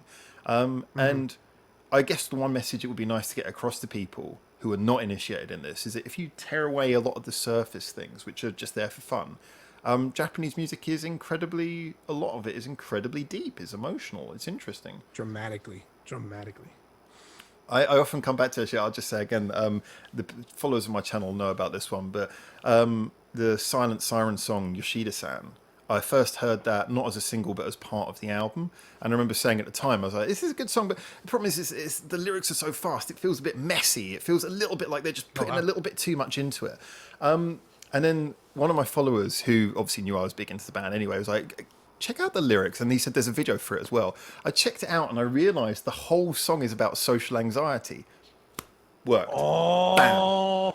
Just landed. You're like, oh, this is totally different now, because I couldn't pick up, the lyrics were too fast for me. I couldn't pick them up. My Japanese is quite slow. Actually, often quite awful. So I was preaching to the wrong choir. Preaching to the wrong choir over here. But I was just amazed that actually the thing that I thought made the song sound a little bit awkward was exactly supposed to make the song sound a bit awkward. And that's genius. That is ultimately genius. That's smart. Yeah. So I think there's a lot of layers to Japanese music that people often don't get, because, you know, the language barrier, totally understand, 100% understand that. The image barrier, I was caught out by that at first. The world has changed a lot, but I still can't blame people who are not naturally looking for Japanese music to be a little bit hesitant around that. But I would say, if you, and I say this to people listening to this, if you want to get people into Japanese music, not as an indoctrination, but you just want them to hear it, best thing to do is just sort of, you know, it's so tempting to say, look at this band I like. Just sort of just let them hear some music. You know, don't try to wow them with the greatest live solo that the band ever did that goes on for 15 minutes. Don't try to wow them with the things that you think are like amazing. Just let them know on the core basics, this is good music. Give them something simple, and I think they'll come along for the ride. I got kind of like a funny example of like how I've kind of done that. It's not successful yet, but Always a plot. yeah, it's not. But plan. like you said, you don't show them Japanese music, as in don't tell them like, hey, let me show you this. Just put it on. Just put it on. If they're in the area, if you're in the car, perfect example is with my mother. My mother absolutely gets dramatically irritated because my mother is old school, and if she can't understand what she's hearing, she's turn that shit off. What are they saying? Why are you? Yeah. So yeah, knowing that my mom's like that. Kind of my other members in my family are similar, but they can still appreciate it because the music sounds good still. But for example, with my mother is a big fan of Bruno Mars. She loves Bruno Mars's music. Cool. Great musician, right? Like his style, like how it sounds. And there is a band that I recently heard was recommended in one of my reaction streams called I Don't Like Mondays. Ah. I believe that's the name of them. And I don't know if I've heard this or just because it's the name of the band. It's just you're like, wait, are they all dressed like Garfield? But what the sound of this song, it was called Fire. The song is called Fire, and when I heard it, I was like, wow, like this is complete like Bruno Mars vibes, and I'm enjoying it. It's got this good like jam to it. It's fun. Like you could play this at a party and just people can move to it. It's got a nice poppy energy to it, and so I believe I was driving my mother to a doctor's appointment, and as I put it on, but that's the thing, I can't put it on full blast because if she can hear the lyrics, she gets mad. But I put on the song and I let it play, and I'm doing my air drumming. I'm enjoying it, and the lyrics are like it's not loud enough to like hear blatantly, but you can hear the bass, you can hear the guitar, you can hear the drums, and everything of that. It just sounds like a solid like Bruno Mars song to it, and mine took after three times I've done it. I put it on, and after the third time, my mother is right there. She's humming along. She is humming along with the lyrics. This woman that hates Japanese music, and she's right there, like kind of like humming along. I don't even think she knows like now that was a Japanese song. And so that's kind of like how I could say is like just put a song on. Just put a song on. If you know that person, if you want to get them like into it, just put a song on that's kind of like, because there's a Japanese song out there that sounds like something that everyone loves. And yeah, just put it on and just let them don't force them to listen to it. Just have it on in the background, and the music will do its job from there, and it succeeds every time. Of course, there are some examples where, like for example, if you play Bish, a lot of people will really enjoy Bish, and you can just be happy that they don't understand the lyrics, because if they understood the lyrics, they might well unfriend you, block you, and leave you as far behind in the rearview mirror as they could. So there are other bits. I've heard that there's some bands like that. But I didn't know Bish was one of them. Yeah. Let's put it this way. Unfortunately, the title gives it away a little bit, but not enough. If you ever there's a song by them called Non-Tie Up, and enjoy it as this big sort of theatrical sounding, sounds like something out of a sci-fi movie. It's all big and everything, and then go read the lyrics. You're like, oh, I better not play. Then you start quickly thinking, have I played this out loud before? Have I played this in front of my Japanese friends? I need to be really so waking up after a hard night's drinking and thinking, wait, what did I do naked? Did we do anything? What am I drinking?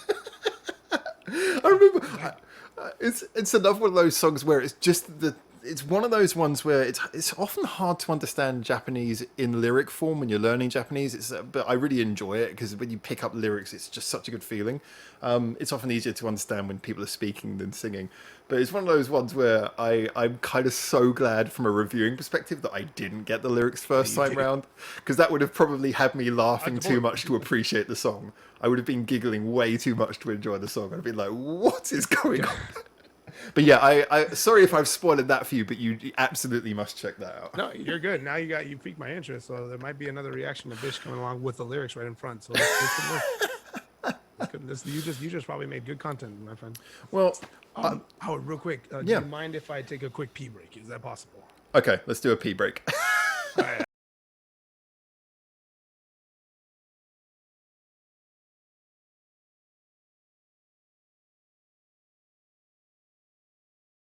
What I really enjoyed about your whole channel was the positive vibes, and this is kind of the one thing that I keep on coming back for, is that when you analyze the songs, you've got such a positive way of looking at it. And I think when I'm talking about the sort of future of music, as well as advertising Japanese music to the rest of the world and opening that up, I also want to promote the idea of discussing music and just enjoying talking to people who have totally different opinions to you. I think that's a big thing, right? Is that just That is.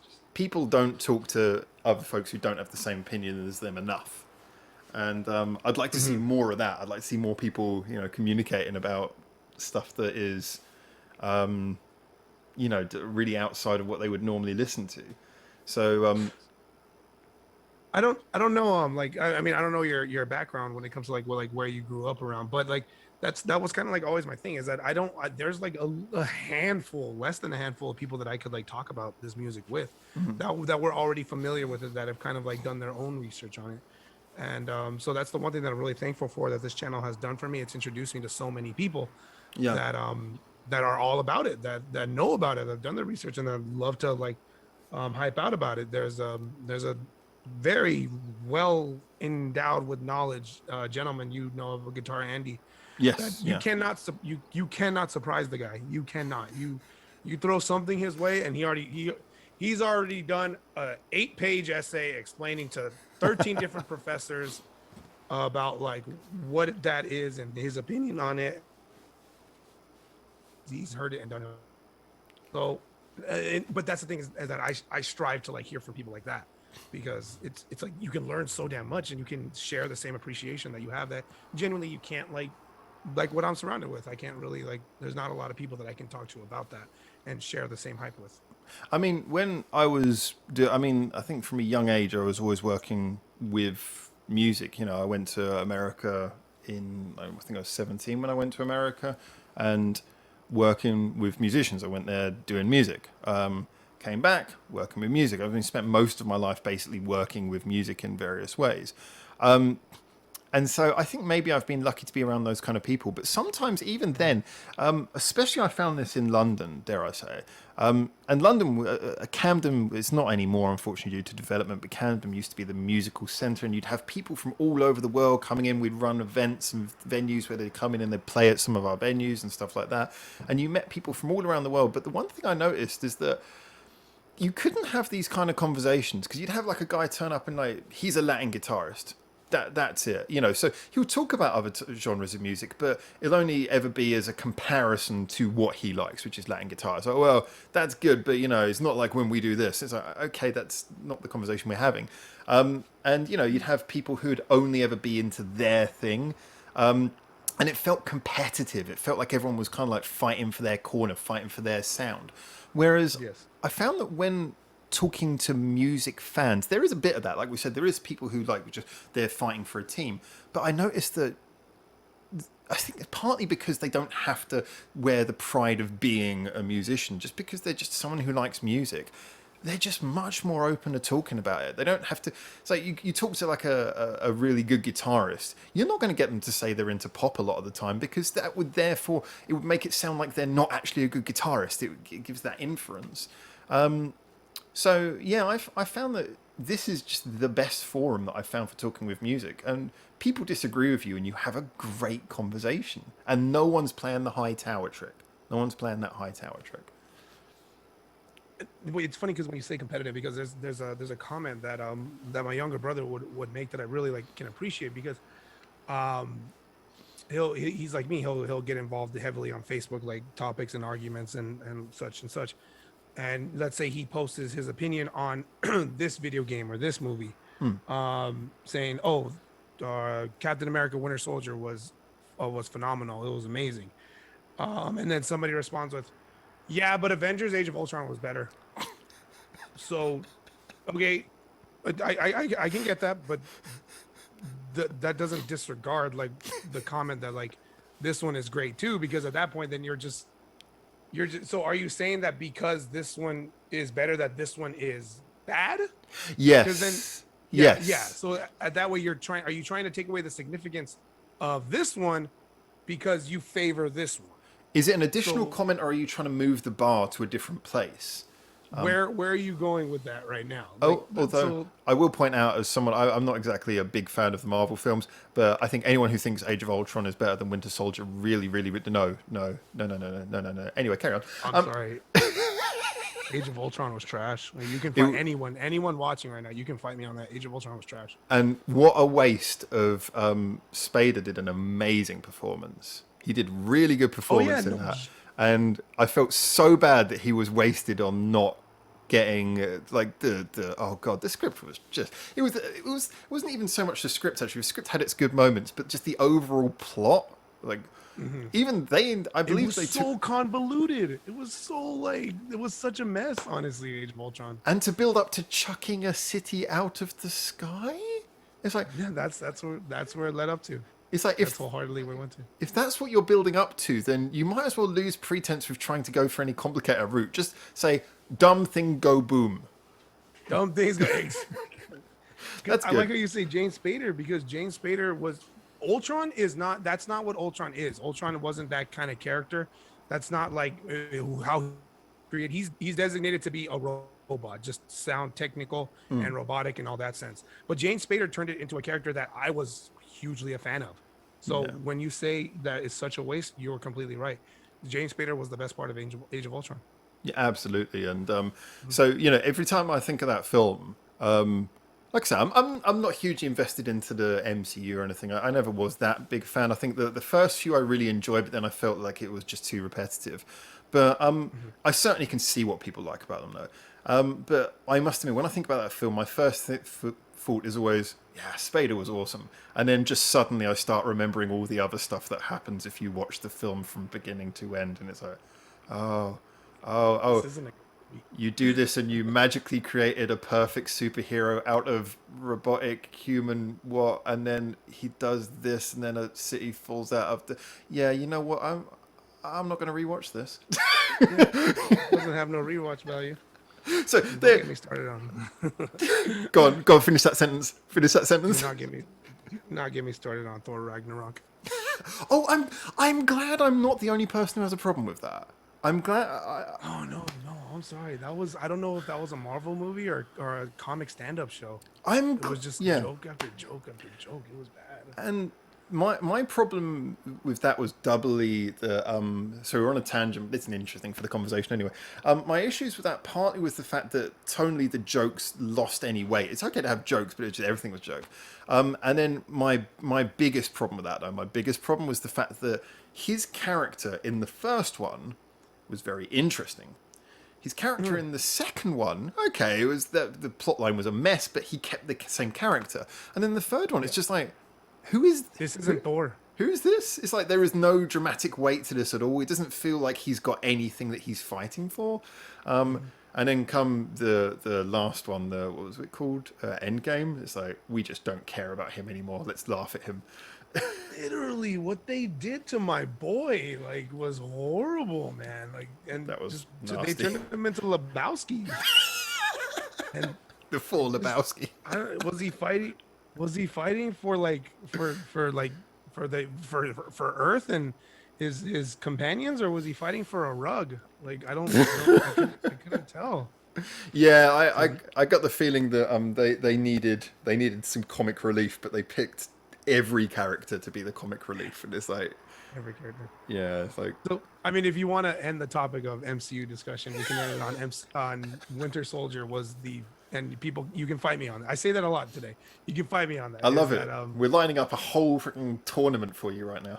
tournament for me, exactly. Fight me on it. Winter Soldier is the best MCU movie. Winter Soldier was crispy. That was great. I Yeah, thought Winter Soldier was. I think I think it was one of those ones. I found it to be very good in parts, problematic in others, but overall it was an entertaining film. Overall, I got from start to end and thinking, yeah, that was enjoyable. I liked that. I had fun with that. So that's good enough for me. But yeah, sorry, it's okay for us to have now we're this far into this conversation. Anyone who's followed this far is more than happy to follow us on some little side tracks as well. So I'm all okay for that. But yeah, how did we get onto the MCU, by the way? That was a sudden change. But I think I said something dumb. no, I think it is true though that like as a general, when you like any art form, there's always going to be like some people who just want to one up you. They want to one up you and say, "Oh, this is better. That is better. This is better than that." I think again that goes back to the whole thing. Do you actually like the art, or is this an identity thing? If it's an identity thing, then everything's competitive because my thing's better than yours.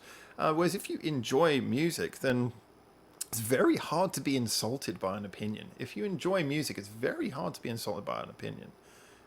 You can honestly tell when somebody is just enjoying it for what it is, and whereas to somebody is just trying to throw fisticuffs the entire time. And but no, like you said, if you are a fan of music, it's really hard for you to, like, for lack of better words, to crap on like someone's craft, someone's talent, and their sound. And it's really I have music that I'll say, like, honestly, that's not good.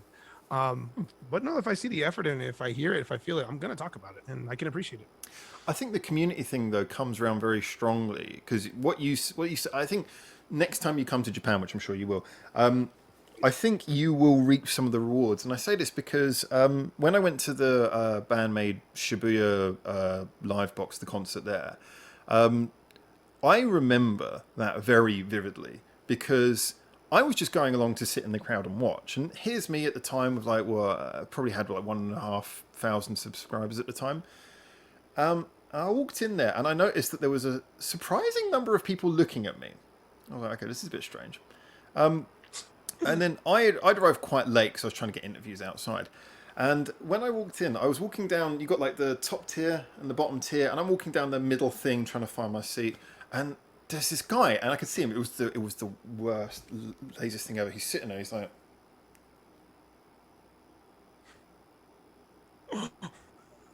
I'm like, dude, just take a picture.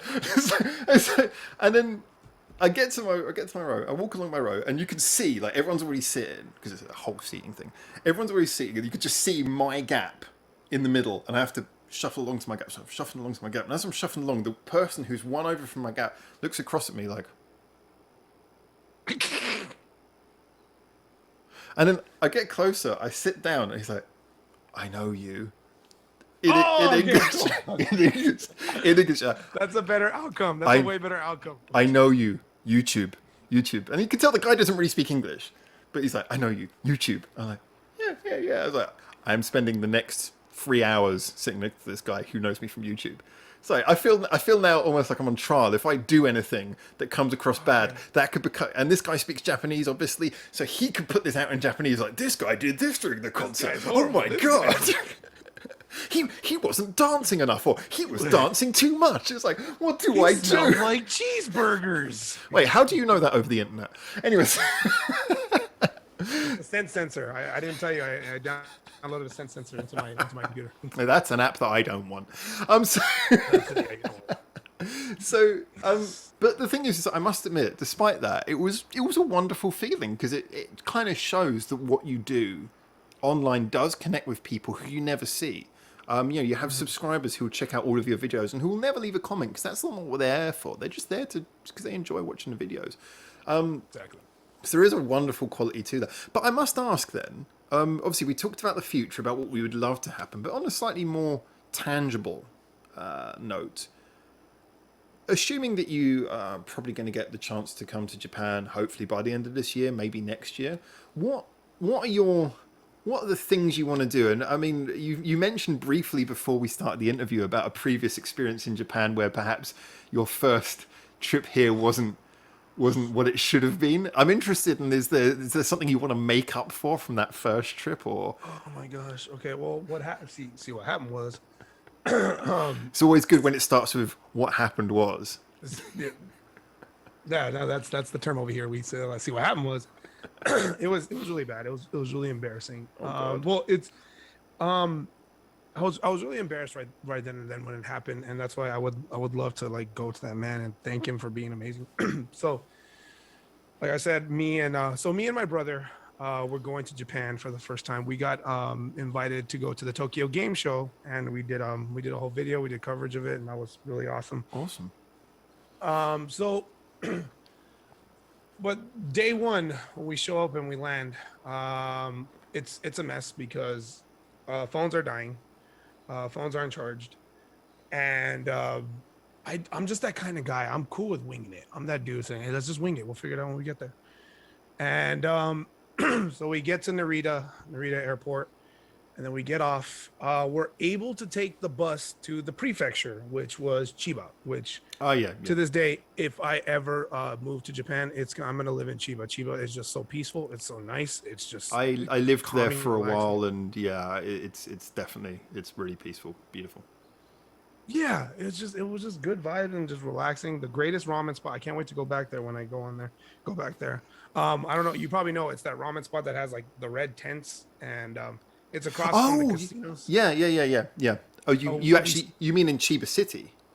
in Chiba City. Yes. Yeah, yes. I know that very. And Oh, that is it's good. by the train, the big it's a big station. It's not a JR station, but And then you have the road going out. Yeah, I know that one. Yeah. you might be familiar with the hotel. It was Hotel Aria, and I don't know it by really- name, but I know that area. When you go down there, you have the main street. You have like the casinos and the sort of pachinko and the also some Yes. like pool halls at the end of that street.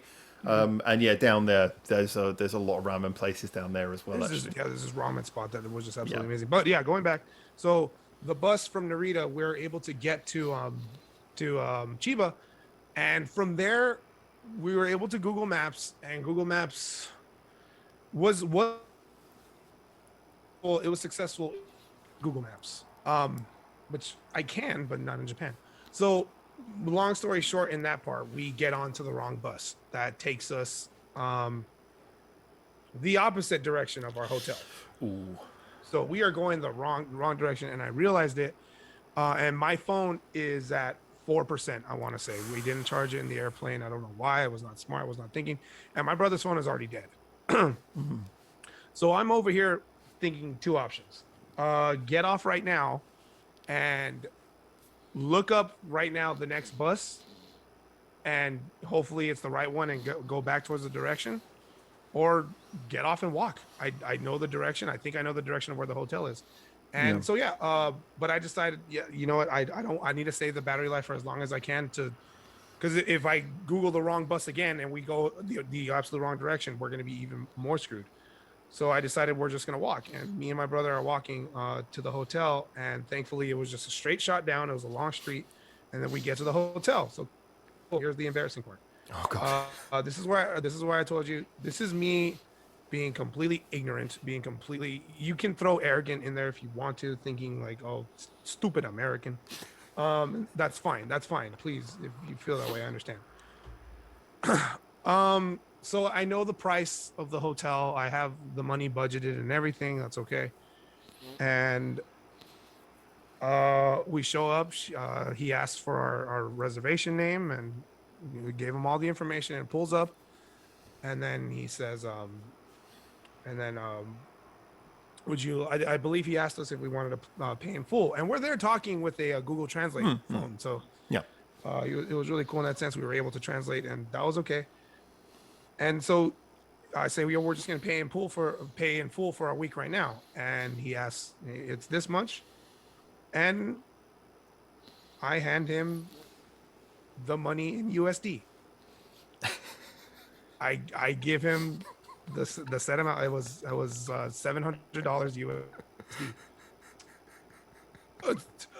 Assuming, of course, like, oh yeah, they take it, right? Like that's. that is the most American thing I think I've ever heard. Thank you. Yeah, exactly. I look back on that and I think, dude, that is such an arrogant, Oh my ignorant thing God. to do. Like, What was his I'm not that reaction? guy. What was his reaction? He wasn't like.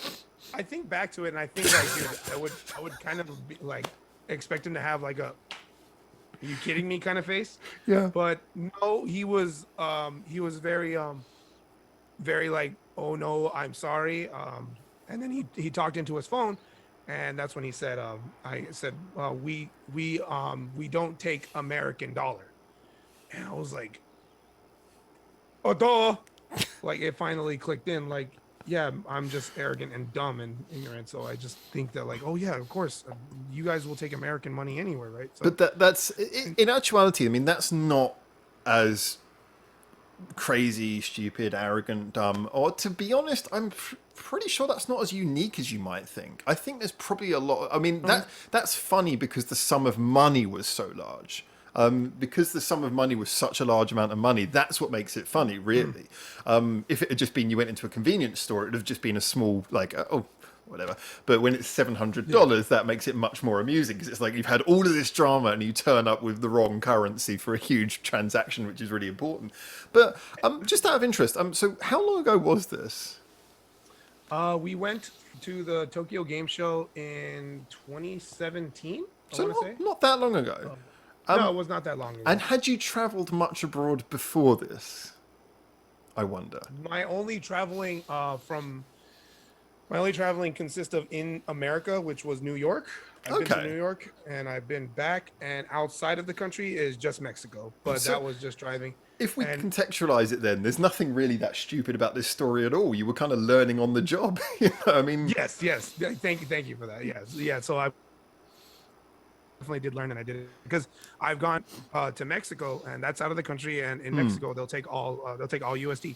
I've heard about this. So, if anything, you've been set a precedent to work from, which actually told you that that should be possible. So no, I completely understand. I mean, considering you came with a facility to translate yourself, I think that shows that you were putting in more effort than most people who just turn up and go, "Hello, I want my room now."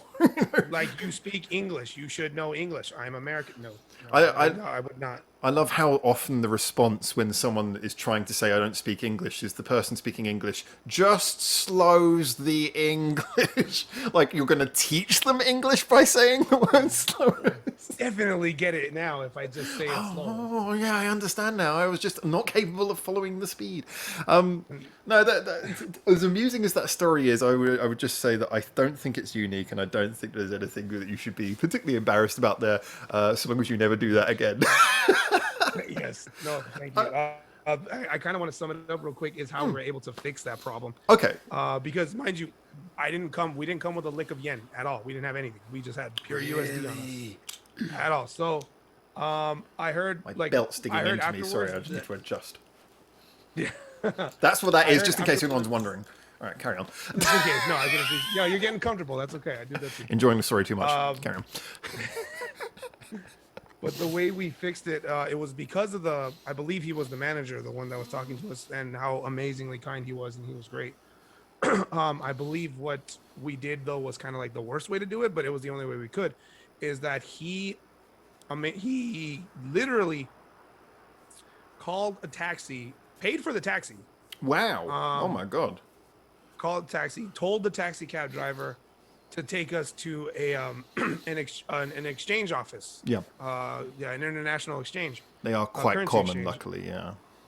Yeah, and luckily we were staying, I want to say 8 minutes away from it. Yeah. So it was pretty cool. And we took the black taxis, which now I know don't ever take the black taxis in Japan unless you're trying to like flex, unless you got money to spend, because those are the expensive ones. Yeah. Don't take the black taxis. I don't know why, but So, that is true. Yeah. Yeah. So the hotel manager paid for the trip. He didn't pay for the trip back though. He just said that he would pay for it, but not saying that was a bad thing. It was Because you couldn't pay for it anyway. So yeah, okay, that makes sense. Yeah. Yeah, exactly. So, but he paid for us to get there. We got there, and we had to ask around, and but we had the translator on us, and no, luckily, honestly, that's what I'll say is like, this could be. I'd like to think this is not me being ignorant, but just this, like, strangers that you'll meet in Japan are sometimes really amazing. They will go out of their way to make sure. The first woman that we asked, that told us, that understood that what we were looking for, she walked us to it. Like she was running a it was in a mall area, and she was running her booth, if you will, and she got out of it and told us, Yeah. come here, and then she like turned us down there, walked us down here, and just pointed it, saying it's right there. And I was like, oh my gosh, thank you so freaking much. Don't mind the. And yeah, so we got there, and then we exchanged. We didn't exchange everything right then and there. I remember we didn't want to do that because we might have brought more money than we thought. Yeah. But no, yeah, we exchanged everything, everything that we wanted to, and we were able to find a taxi back. But oh yeah, and another thing that the manager did is that he wrote the address of the hotel. They do that. And he gave it to me, and he said, you have to give this to the taxi back, back here, back to the hotel. And that's what we did. And we paid the taxi cab driver afterwards, and he got us right back to the hotel. And then we paid for our hotel right then and there. But mind you, this was after the flight. This was after an hour of getting lost trying to find the hotel and walking back to the hotel, or walking to the hotel, and then exchanging the currency. And finally we were able to get into our room, and I crashed. It was, yeah. I noticed that hotels there, they're very quick to make sure you have the address. That is a big thing there, which is kind of nice, actually. I like they do that.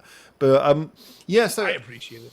I mean, just to point out for anyone who's watching this who might have any questions, first things first, if you ever get, I say this in retrospect because obviously you're probably much more aware of this now. If you ever get lost anywhere in Japan, you're really not sure, you can look for a koban, which is basically, or is it koban? Anyway, it's like a small police standpoint, and they are everywhere. I mean, if you just walked generically in any sort of area for like 10 minutes, you're going to find one. You just got like a little police badge above it. It'll be like a small little hut, big enough for like a few people to sit in.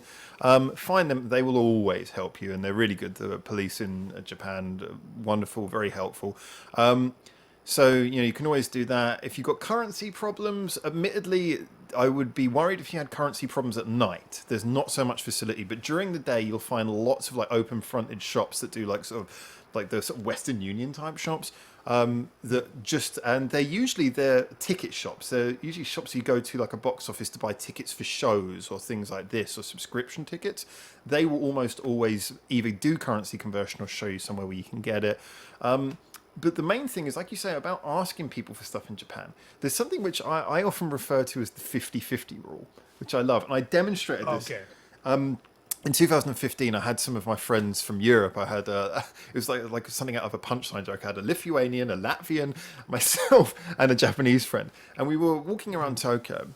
And we decided we were going to walk from east to west. And I've got almost the whole of Tokyo I kind of know on surface level in my head. However, when you start getting particularly close to Shibuya, my knowledge becomes a bit more sketchy. So we've made it all the way from Asakusa. We've been walking for a couple of hours. We're getting near to Shibuya, having a nice little time. And I realised, okay, I'm not really sure if this is the right street. I'm thinking, is it the street or the one adjacent? Because I can see our street starting to turn. And I'm thinking, if we follow this, we could go in the wrong direction. So I'm like, okay, this isn't what I expected. So I was saying to my friends, we just need to ask someone. Let's just ask someone on the street. And I said, 50-50 rule. It's like they will either be excited to help you or they will pretend they don't hear you. And so the first person I go up to, I'm like, oh, sumimasen. And she just goes, looking at the ceiling. I see birds. I'm a bird watcher.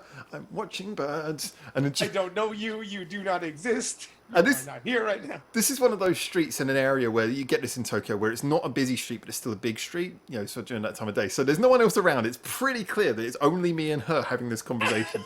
It's just, I don't hear you, walk faster. And then, so she goes by. I'm like, okay. And my friends are giggling to themselves. I'm like, I told you. And then the second one, and so the tension's really high as the second guy comes up. The second guy, he's walking along. I'm like, sumimasen! Again, just like, it's like, oh, sumimasen. And he's like, are you English? Are you English? Hey, what do you need? Like, arms around and stuff. I'm like, I told you. It was like the perfect demonstration. And my friends were cracking up laughing. And I had to explain to him that I announced this 50-50 rule before. And then he starts laughing as well. And he sort of walks us down the street. He's like, okay, it's this way. And he takes us across. And we had a great little chat. Lovely guy. And just a perfect demonstration of what... Yeah. Japan's like. People won't be rude to you really, but if they don't want to engage, they will find a way of pretending that it's just not No, happening. they're bird watchers then. Yeah. It was amazing. Her head went up and she's looking for something. What am I looking at? There must be something I can pretend I'm looking at. Avoiding you like you're the plague, honestly.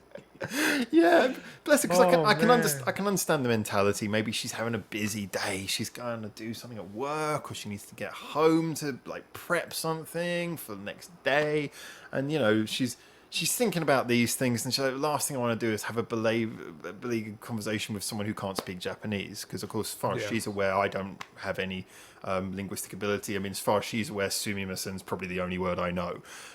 So yeah, I don't blame her. I just love the deviation tactic they use, especially like I say, it was just the fact it was on a quiet street where there was no excuse as well for pretending she didn't hear me. That it was just so beautiful to see the effort she put into her performance. There was an Oscar in that. There was an Oscar in Just to make sure she did not have to have contact with you. that. Just to avoid engagement. Just to make sure. I can say that the other side of that coin, the 50, where they hyped up, and I can say that I have some kind of experience with that because I did make a friend out there who when I was checking out before, because she worked at at a family mart. Oh, okay. And as I was paying out, I was on the phone. It might have been with my brother, and I was talking in English. And as I was like kind of walking out, something caught my eye, and it was some kind of like toiletries that caught my eye. But the clerk left her register, and she walks up to me and she says, "Excuse me, are you American?" And from there, she just I said, "Yeah," and then she knew English. She wasn't fluent in it, but she could speak it, and she just wanted to engage and talk to me and get to know me because I spoke English. And yes, if you say that, when you say, "Oh, he hyped up because you spoke English," in that sense. So yeah, there is an attraction to that over there. Absolutely. And There's a lot of people like that. A lot of people who are just really excited, and maybe they learned a little bit of English in school. Maybe they've been nervous to ever try it before, but they see you and they feel really hyped up because they're like, "Yes, I'm going to use that I thing I need to learned." engage with this person. Yeah. It is true though. The whole "Are you American" thing that doesn't just apply to you.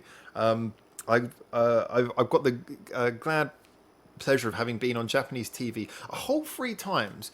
Really? But the first 2 times were particularly amusing. The first time was at a comedy show where my friend was like emceeing the comedy show. She was presenting it. Japanese friend of mine who she just wonderful personality. She's got a YouTube channel of her own actually now. I should probably, if anyone of you speaks Japanese, I'll probably link you to that. But she was presenting it.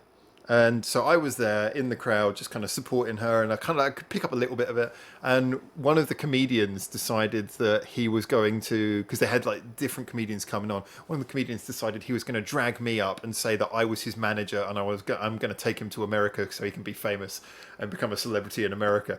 And I'm like, dude, I'm English. And by the way, like America, kind of not my forte. Screwed. And then the second time, you might be aware of this. If you go to the Shibuya Scramble Crossing, which I'm not a big fan of Shibuya. It's got some great stuff there. I love the Tower Records and all that kind of stuff. But I'm not a big fan of Shibuya, if I'm honest. I went to Shibuya. I can't remember what it's for. And this was in 2016. I must assume. And they were doing usual. They have people who do like TV interviews for the news on that crossing, on the bit between the crossing and the station, that big open bit, the Hachiko Square.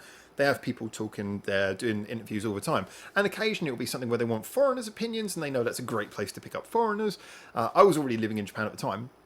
But they saw me, and obviously they came over, they gravitated. And so 2016, you can imagine where this is going. They were asking me what I think about Trump, what I think about Clinton. They're asking me all my opinions. I'm like, okay, I'll get into this, have this conversation. And then they finished the interview with, "And so who are you going to vote for?" I'm like, well, as I'm English, neither. It would be illegal for me to vote, and I don't know how I would do that. I'm not And I live in Japan, for a start. But no, all in good humour, because of course I understand it's a totally reasonable mistake for them to make. I mean, I guess it actually is a bit unreasonable, but you know, it's nothing to be upset about. It's funny.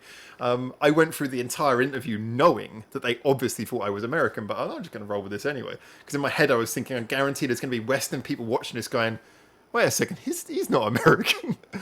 So I loved it when they capped it off at the end. So when I did the NHK thing for the Bish program, which they used all 15 seconds of me, brilliant 45-minute interview turned down to 15 seconds. I swear I won't do that to you. So when I did that, they were like, okay, we're going to make an effort to show that you're English, and the way they did that was in the corner to say, basically, I can't remember the exact wording, but to say, talking from England, from London, England. It's like, no, I'm not in. I'm in Japan. I'm in Japan. But I think because they were going for the international aspect, they didn't want that to be known. So I think that's why they put that I was in London. So I uploaded that clip to my YouTube and I just highlighted that and zoomed in on it. And then had my friend go, "Nani?" Nani, just to illustrate the like absolute like bewilderness that could cause on his face. Like, excuse me. Oh, it was wonderful. There's this one clip that I saw on YouTube. Somebody was, I guess, explaining or asking about ethnicities to Japanese people just on the street randomly, just interviewing them. And one of the big ones was this girl was asked, "Oh, what is your opinion of Mexicans?" Either Mexicans or Mexico. And her response was just kind of, she needed to figure out A, what Mexicans are, and B, like what does she know about them, first off, to say like how she feels. And I remember the question was, what is your opinion about Mexicans? And then she had this like blank look on her face, like kind of like she just became a bird watcher. and then she said, "Oh, tacos." Nice. And you know that I just remember crying. I just remember busting up and just like absolutely like I didn't not feeling any form of offense to that at all. No. Yeah, that's in no sense of way like is that offensive. Like it's just that woman, the only thing that she can correlate that has to do with Mexicans was a taco. And that's completely, I was like, I appreciate that. I can appreciate that. Like that was like, you had something to correlate with that. But she loved tacos. She loves tacos, and that's just that. So that was a positive for that. I always found the taco thing a bit of a conundrum in Japan, because obviously taco in Japanese means octopus. So as a result, takoyaki, yaki being fried basically, so fried octopus takoyaki. So when they see Taco Bell, they must be really confused when they go in there. There's no octopus. I wonder if they do a taco. They should do a taco in Japan, an octopus taco. Okay, yeah, taco. Oh, okay. I want them to do that. I don't think they do, but I think they should do that. I mean, I think Taco Bell in Japan should do what McDonald's Japan does, because McDonald's Japan does more. Oh no, it's either McDonald's or Yoshinoya. They do kind of like the regular items that you would see in America, and they put like a more like Japanese spin on them. Like there's a more fish sandwiches, kind of like that with McDonald's. Yeah, I think that's mainly McDonald's. I mean, just for anyone who doesn't know already, our sister channel, well, it's now our sister channel, used to be on this channel, has gone over to a sister channel. James is presenting the BAKA Binge, and he's going through all of Japanese craziest food. And of course, he's big into his McDonald's special editions. In fact, the guy actually times his visits to Japan based on what special editions are coming out in places like McDonald's and things. So, yeah, if you want to see more of that, feel free to follow him over there. But absolutely, I can vouch on his behalf that they do all kinds of things. Some of the other ones do as well. I mean, like KFC will do like special themed things for certain holidays. Obviously, we know their connection to Christmas, but apart from that... But I think a lot of them do. But I think McDonald's, judging on what James tells me, and he would have to be assumed to be the authority on this, McDonald's go the furthest, followed by Starbucks. Starbucks are incredibly mad about a sweet potato frappuccino. We had that. My fridge at the moment is full of special edition Starbucks that I'm sending to him, because I send him this stuff now because of COVID. So another thing, if you're on the BAKA Binge channel, you'll see he gets care boxes from me. He unpacks them and he consumes everything for review's sake. I've sent him about 5 different limited edition bags of Kit Kats. in the in the last week alone. The guy is getting a lot of food, but yeah, the Starbucks ones are crazy. But obviously, when it comes to this time of year, Going back to your Kit Kat, going back to your Kit Kat real quick, I just want to say I'm proud to say I ate a full bar of matcha Kit Kat and I only threw up twice. I'm proud of that. do you know, I can get through the matcha Kit Kats. I can get through them, but I don't understand what the appeal is. It doesn't seem to me like a complimentary flavor. I don't get it particularly. But I can get through it, but I'm just like, at the end, I'm like, I wish I'd had a normal Kit Kat. Exactly. It's like, why would I eat this when I have the normal Kit Kat? Actually, I don't know. I mean, in America, you've probably got this. I imagine anything that's in England is probably in America. But the one Kit Kat that I really enjoy is the mint one. I saw that one. I want to try it. They don't really have that here, but in the UK you can get it really easy. I'm sure you can get it here, but I mean it's not one that's popularized. That is by far my favorite. In fact, actually, since leaving the UK, because my friend James, he comes and visits. Before COVID, he was coming and visiting like 3 or 4 times a year, partly for the channel as well. But he always said to me after I left the UK, "What things do you miss? I'll bring you something you miss. What do you miss?" And for ages, I was like, nothing. There's just nothing I really need you to bring. I was like, don't worry, man, it's good. The first thing that hit me was, and actually this might be a bit of a different one, the American explanation, so I'll explain it as best as I can. But I was like cooking up some potatoes one day. You don't eat too many potatoes here, but I was making like a meal of potatoes and a bit of steak. And I suddenly realised, oh God, there's no gravy. I'll go and find some gravy. I looked around, and then this became a mission that went over a course of months. I realised you cannot buy gravy in Japan. You can buy like the chicken gravy, like they do in places like KFC, but like proper dark gravy, you cannot buy it. And of course, I don't have an oven, so making it's kind of out of the question. So that was the first thing. I was like, James, bring me some gravy, and he started bringing me that.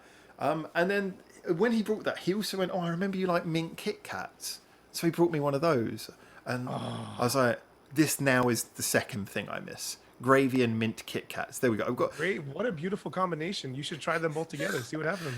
Or not. Or not. I only have limited supplies. Why would I waste them like that? You are probably a big fan of mint chocolate chip. Am I wrong? Oh yeah.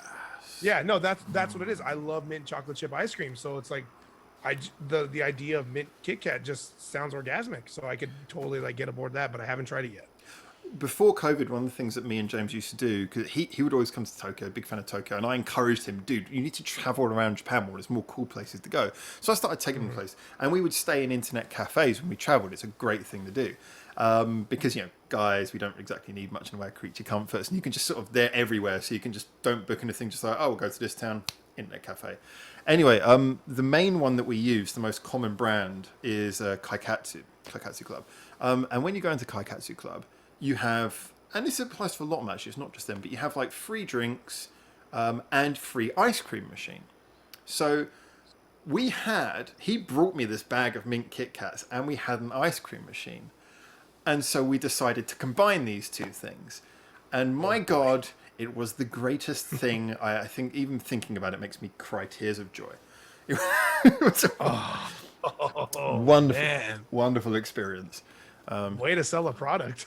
Yeah, but this is what James has done to me. He's turned me into a Kit Kat salesman. I'm here to promote Japanese music, and instead I'm selling Kit Kats. So, there you go. Well, hey, you gotta start somewhere, right? You know somebody who knows somebody. Thanks.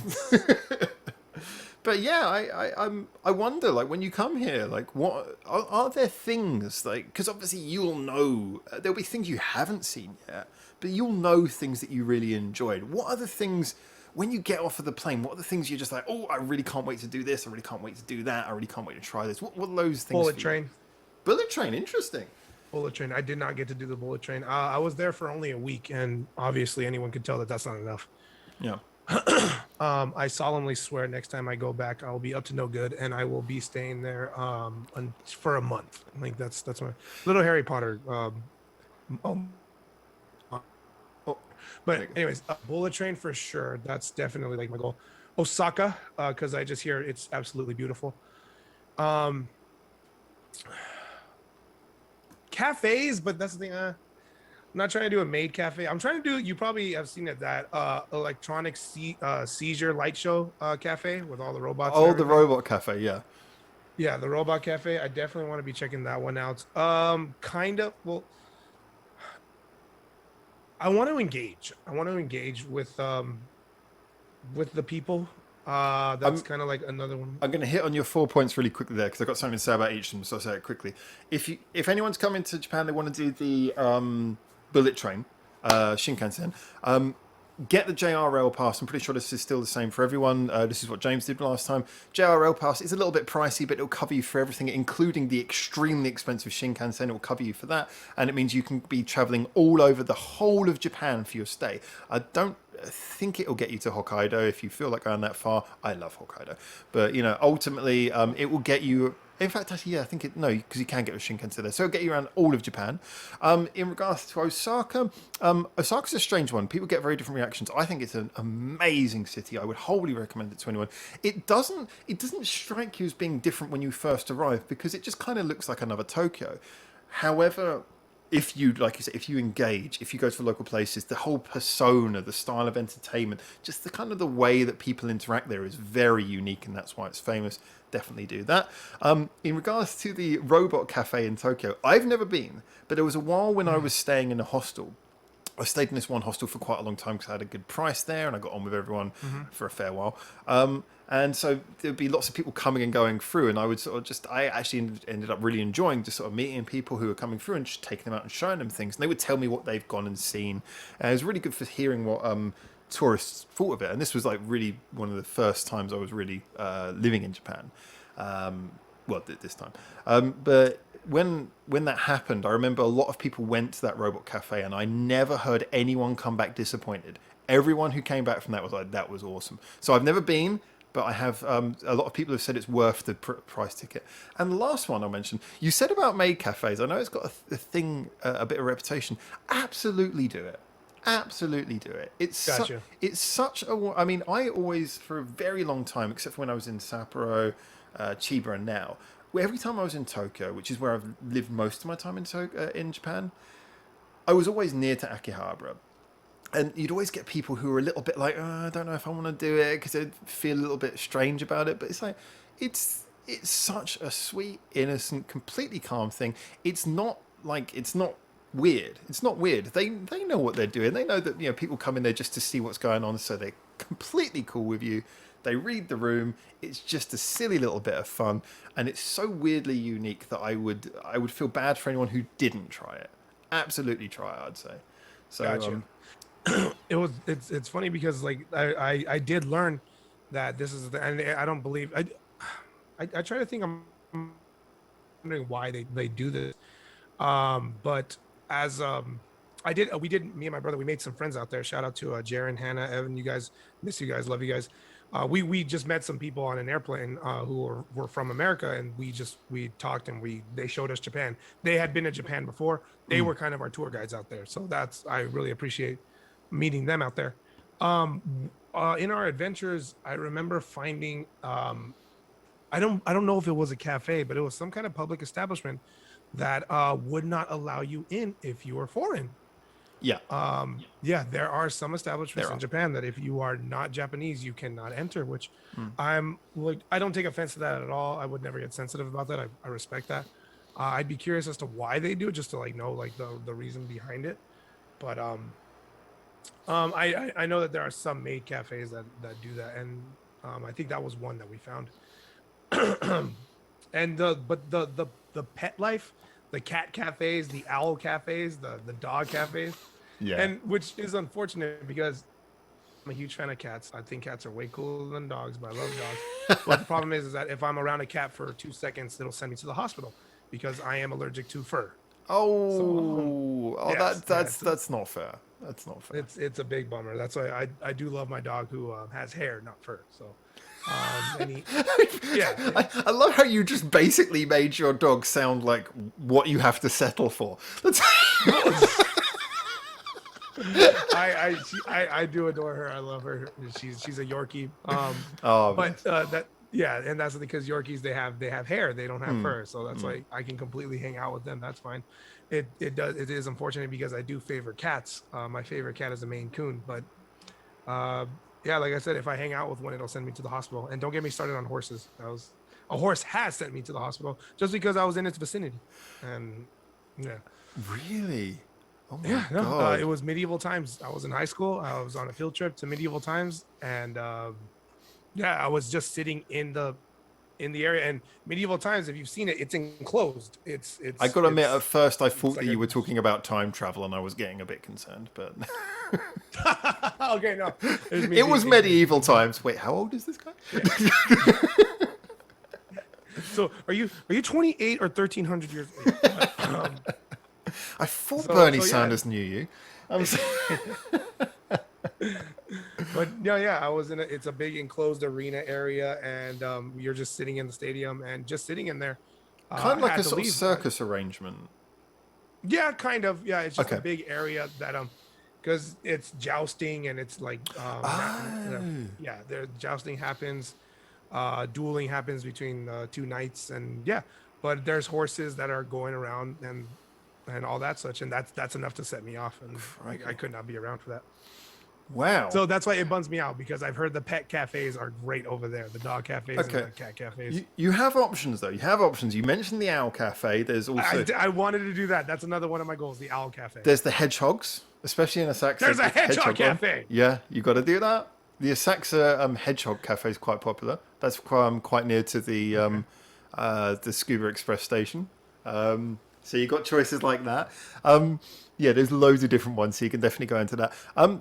I just wanted to quickly I'll go into a little bit of detail. There are some places, like you say, that don't accept non-Japanese. I will just say, for anyone who's sort of thinking about that and a little bit worried in context, first of all, I've seen some of these places. I've never seen any of them be rude about it. Maybe a bit blunt, but not rude about it. Yeah. And second of all is, if anyone's sort of thinking that it's maybe a racial thing, I'm sure there is a degree. Some of them are probably a little bit xenophobic, but I think overall what it really is some companies are basically saying, we don't want to deal with your questions. So, like a famous thing, you go to an izakaya, a common thing which really, and a lot of izakayas were worried about this during the Olympics when it seemed it was going to go like fully marketed and there was going to be a lot of foreign people coming here, is that in izakaya, the normal thing, izakaya, in case you don't know, is like a drinking establishment, but you also eat little bits of food. You have like yakitori and meats and stuff. It's normal that when you sit down, they give you like a little starter plate. It's a standardized one that everyone gets, and you do pay for it. But that's just tradition. That's normal. And it became a common thing that most foreign people, they don't understand this and they get upset when they're being asked to pay for something that they didn't order. But that's part of it. It's effectively, it's the equivalent of here's a gift, but you're actually paying a seating price. Oh, wow.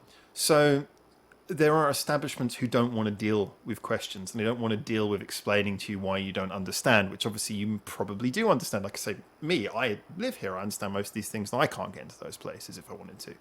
Mm-hmm. So I think that's moreover what it is, just because I know some people have gone away from these things thinking it's a xenophobic thing. And although it may be, I think that that element is a big, strong part of it as well. One of the interesting things, I'll just sort of dive into this a bit as well, because, again, that issue and the cafes. I will quickly go back to the maid cafe thing, not just out of bias, I swear. But when you're walking around, like I say, you've got main part of Akihabara, which everyone goes to, and then just like 2 streets back, there's this fantastic street, which has all this secondhand electronics on it and stuff, and no one ever thinks to go across there. Like, none of the tourists ever think to go across there. It's brilliant. It's all the same stuff, but cheaper, and all the little gadgets, like the USB lights I use to illuminate my face. I was showing you this earlier. These are all just from that little shop in Akihabara. You plug that in, like very, very bright. Just little gadgets and things. But as you walk down that street, it is filled with girls in maid outfits or sometimes cosplay, if it's a cosplay cafe, just all of them with leaflets trying to get you to come to their cafe. And the cool thing about that is you can see there's certain ones where they'll come up to you and they'll just be, hey, there you go, and they'll talk to you and they'll try and be friendly and try a bit in English. And there's some where you can see, you walk along and they kind of like, they're giving leaflets and then they see you and they just kind of turn away. Yep. And you can tell, it's like, well, clearly that place is not accepting foreigners. It's Japanese only. So if you do want to go to one of those places, I would say walk around and. I mean, there's one cafe that everyone goes to, which is the main one, which is fine. But if you want to find one of those places, walk around and let someone give you a leaflet, because that's the way it works there.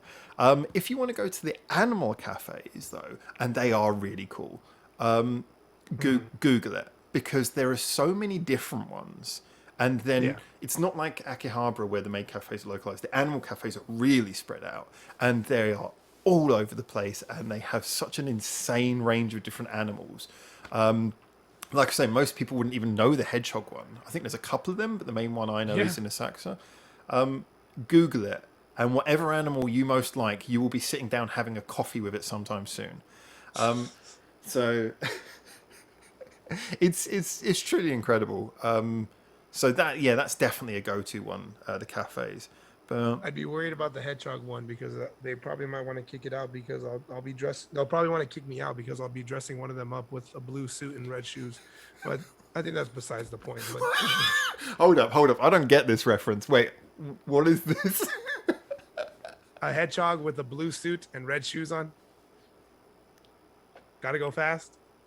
Ah, got you. I was like, got you. hang on. I'm like, hang on. This man is like internationally known. I hope you know this guy. I've been saying some ignorant things tonight. I was like, wait, but I think you know Sonic. I hope you know. I was about to say, you turn up and an Abe will just suddenly burst in with his Mario hat on, and next thing you know, you're impersonating Jim Carrey, and just everyone gets sued. So. But I'll say it. I did enjoy that movie. That movie was very enjoyable. I think that looks like it'd be a bit of silly fun. I haven't seen it yet, but I wouldn't mind seeing that. It looks like a good time passer. One thing I'll actually point out though, you might have seen this. I think this I think this is one of those things that everyone was sharing online. But I lived very close to one of these places because it was in northern Akihabara. Northern Akihabara. Was they had that thing where you could basically, you and your friends could get all of the cosplayers, any Mario character, they'd hire you the suit, and then they would give you go-karts. And the Mario karts to drive around, and then obviously that got closed down because not Mario, because Nintendo decided to sue. It wasn't Mario. I'm not going to sue. But, they closed that down because of Nintendo. It's incredibly funny you say that because I want to say, I think we were there. You've probably heard of him, the douche of the internet, Logan Paul. Oh God. I think he was there. Yeah, during his whole Japan fiasco. Seems about the same time. He was there. I think we were there at the same time because he was part of that go-kart on Akihabara, and I swear I think I saw him. I think I saw him and his crew driving down Akihabara as Mario characters, and they were all in their carts. And I remember just like, I think that's who. And I remember the following week when I got back, I remember just browsing through his Instagram because I was bored, and I saw that he was in Japan. I swear during the same time we were. Seems about the right time. When you said 2017, I think that's when he had his whole controversy was around then. So that's when sounds that whole, about right. Yeah. His whole fiasco went. Yeah, I mean, talking about poisonous things on the internet, things that exist for the wrong reason. I mean, I'm not going to flog a dead horse. I'm not going to jump into something that we've all discussed before. But I think more than the one particular incident, which obviously was the most egregious, I watched the rest of it because I decided I didn't want to be like one of those headline people who just like, oh, he's evil. I was like, I want to watch the rest, just see if contextually there was a reason that he was like this. And it was the bit where he was like throwing fish on stuff. I remember looking at it and going, the problem I had with it was like, okay, I'm going to assume the cultural thing. I'm going to assume that you have a zany sense of humor that I don't get. I'm going to assume all of this. But I looked at, and I'm not a social justice warrior. I consider myself liberal, but I'm not one of those people who's going to jump on you for doing something politically incorrect. I don't care. So it's intent is what matters, not the result. The intent is what matters. And I looked at it, and it was the bit with the fish that bothered me, because when I watched it, I was like, apart from the fact that someone's got to clean this up, and I'm sure you're not cleaning it up, it was the fact that I was thinking, this only works if you insist on taking a deliberately ignorant view, if you insist on looking only at the stereotype. Now, he could do something funny with fish and then contextualize it in a joke. You know, the whole thing being, oh, I'm ignorant, I do this, that, and I could probably go with it. But it's just like, oh, fish. Like, But what he did was just. well, the last thing he did is totally inexcusable. But I wanted to give myself context. I wanted to give myself context to understand. Okay, rather than just going, this is the worst thing he did. It's like, what's his average? What is his mean level? And just when I watched that, I was like, well, your level is just that you are deliberately, either knowingly playing to the worst people, or you are of that yourself. And I don't know 100%, but I think whether it be one or the other, it makes him just, like I said, I don't want to sit here slagging someone off, but it makes him totally just not the sort of person who I think you want to see online, especially considering this is the kind of stuff, it does get viewed by kids. Kids see this stuff. Yeah. Majority of his fan base is under 12 years old. Jesus. Yeah, right. Didn't know that. Although I guess I couldn't be surprised. It's not like he's appealing to the higher rates of maturity, is he? I'm actually really proud of you. Actually, you can see the demographics on your YouTube page, on YouTube Studio. Ours is quite spread out, but our main group is basically between between 35 and 65 is the vast majority of all of our followers. I do like, you look at it and it sort of says, 18 to 25, whatever it is, there's like 1%. And it's like below 18, a 0. And that was 0. That was true. 0.0, I should point out. And that was true even before the channel, the YouTube thing changed to block the child thing. And also, a percentage male and female. We're 97% male. Yes. No, it's funny because it's funny you bring that up. I'm looking at my numbers right now. Because it's certain things that have grown. The big small one was, oh wow, that's actually bigger than I was expecting. Yes, you're right. The biggest thing for me has always been 45 to 55 to 54 years. That's my biggest, 30%.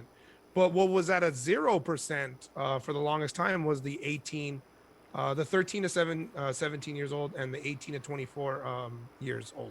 Yeah. And as of now, I guess as the channel is growing, that number went up. So right now I'm averaging 18 to 34 years old. Share this up a little bit. The screen will adjust. There we go. So at the current moment, that's the overall channel stats are actually quite impressively. 18 to 24, we're up to, what is that, 1%? Majorly 45 to 54. We got some over 65s, which I really love. We got over 65s listening to Japanese music as well. That's awesome. Yeah, that's the one that blows me away too. Yeah, I got that 3% are 65 years old plus. Big thanks to, folks in the US as well. Look at that. US makes up 1/8 of our audience. Germany is always killing it. What's that second one? Indonesia? Yeah, Indonesia. I'm not surprised. They're really into their Japanese music there as well. I love that Silent Siren is so popular in Indonesia. That's awesome. Okay, I think that's what that is because I have a Majiko video from that gets a scary amount of views even today. It's still growing. And I look up, I'm trying to figure out who is watching that video of Majiko. Well, if you go to that individual video and you check the analytics on that video, it should tell you where they're viewing from. So yeah, exactly, and that's what I did with that Magico, and it says the majority of the views analytics. It's still in the last 48 hours, it's gotten over 100 views, and I'm thinking, what? And if I look at the audience, Indonesia is 15% of that view. It does not stop. They keep coming from Indonesia. Okay, I'm going to share something now. You should never share your tags, but I'm going to share this anyway, just to show how this works. These are my top 5 tags that have searched people onto my channel in the last 28 days. You'll notice a little bit of a pattern here. So first of all, band-maid, love bites. Then band-maid with a hyphen is also in there. That's why I include the hyphened version. Yes. That's a thing. Love bites, Nemophila, and band-maid. And you can see that is making up a very large percentage of the traffic. So it is amazing. You get people who do just basically troll the internet for those types of videos. They go, all right, they're not even typing a specific song name. They're just like, I want to see a band-maid reaction, bam. I love that. They got that kind of commitment that they just want to sort of see and share their music so generally that they're not even looking for a song. They just want to share band-maid with someone or share Love Bites or share Nemophila.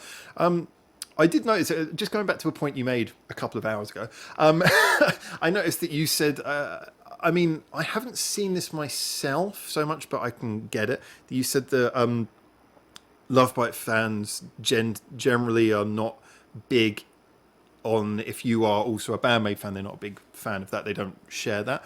I did notice, he knows who he is, and he will have no trouble with me saying this. I won't call him out by name. But one of our top people, he is like a massive band-maid fan, and I noticed that he had almost an allergic reaction to me complimenting that Love Bite song. And we talked about it in a certain degree of detail, and he kind of made it clear to me that his feeling is very much about what he thinks the band represents. And I think that's probably what it is. I think, again, it goes back to that thing that people see other bands and they feel it represents something that they don't like. So I think that Love Bites and Band-Maid are probably very different. Well, they are so different. That's probably what it is. There's just the other ones are looking at them and going, no, that's not what I want Japanese music to be. This is what I want Japanese music to be. And the two.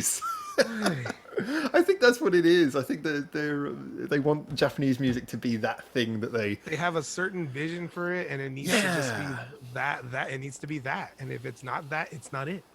So I guess it's probably no different from me talking about like the state of reaction videos. Is that just me saying, well, that's not what I want it to be. That's not what I want people to see Japanese music as. Mm-hmm. Maybe I'm doing the exact same thing, in all fairness. I mean, like I say, my issue is more that I don't like it when it comes across and people end up coming across to like a review channel where you go into more depth and then criticizing you for going in depth. So I feel that's more my thing. Mm-hmm. But I guess there is a similarity there, which is kind of interesting.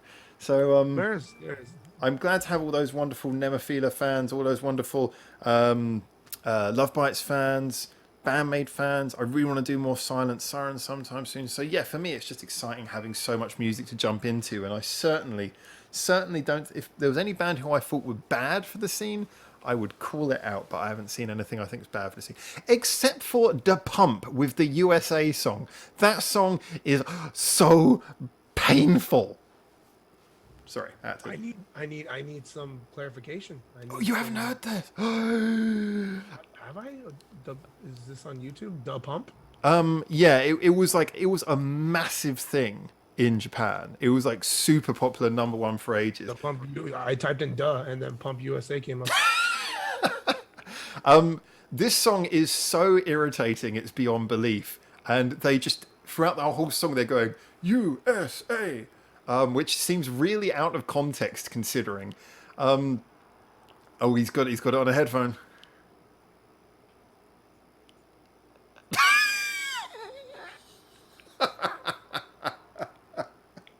Oh, is that a shuffle? Okay, well, maybe not. Okay, that's a winding twirl. Don't try and make it sound like more than it is. Oh, okay. He's singing now, so okay. Have you got to the chant yet? Oh, there we go. Yeah. Yeah, there it is. There it is.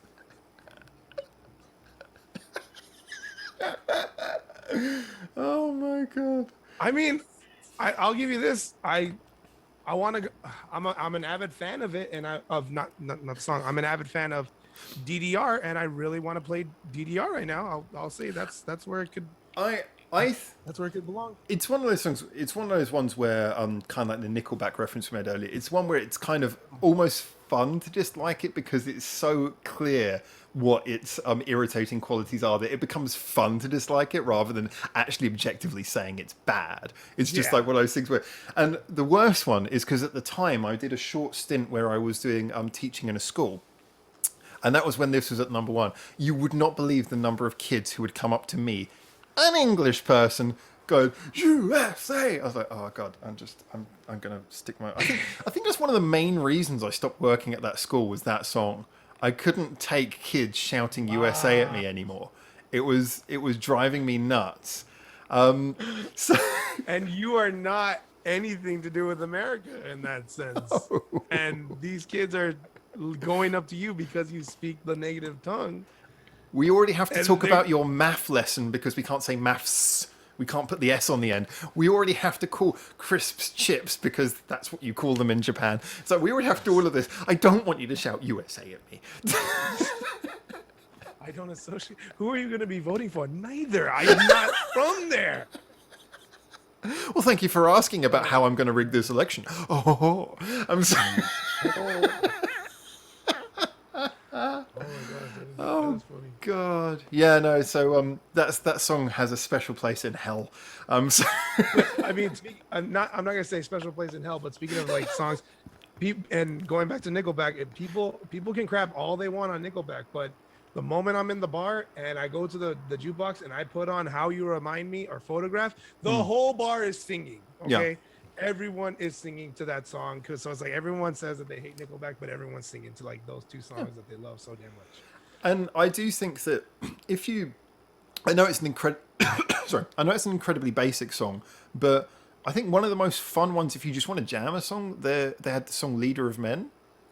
That's a great song to jam. Do you know "Leader of Men"? It was one of their earlier singles. By Nickelback? No, I'm not familiar with that one actually. Yeah, Oh, which is weird because I don't know. I think it was the album before they got famous, the one with "How You Remind Me" and all that. It's still, as far as I was aware, it was still quite famous. I heard it in retrospect. I mean, I didn't know of them until like they were like on Photograph or whatever. I'd heard "How You Remind Me," but so I think the thing is that the last one that they did that I think had general appeal was it called Rockstar or something? yes, That that Rockstar one is a good one. very catchy. It was getting a little bit into the slightly irritating area, but it was good, catchy song in its own silly way. There was nothing really bad about it. It was just kind of like, okay, it's a little bit on the easy side. And then I heard some of the singles they've released since then, and I got to admit they have been kind of generally not good. Like to the point where, like, there was one where they were really trying to push this rebellious feel, and it just came across as really fake. Which is interesting because their earlier stuff never felt fake. It always felt like they were Yeah. genuinely kind of passionate about what they were saying.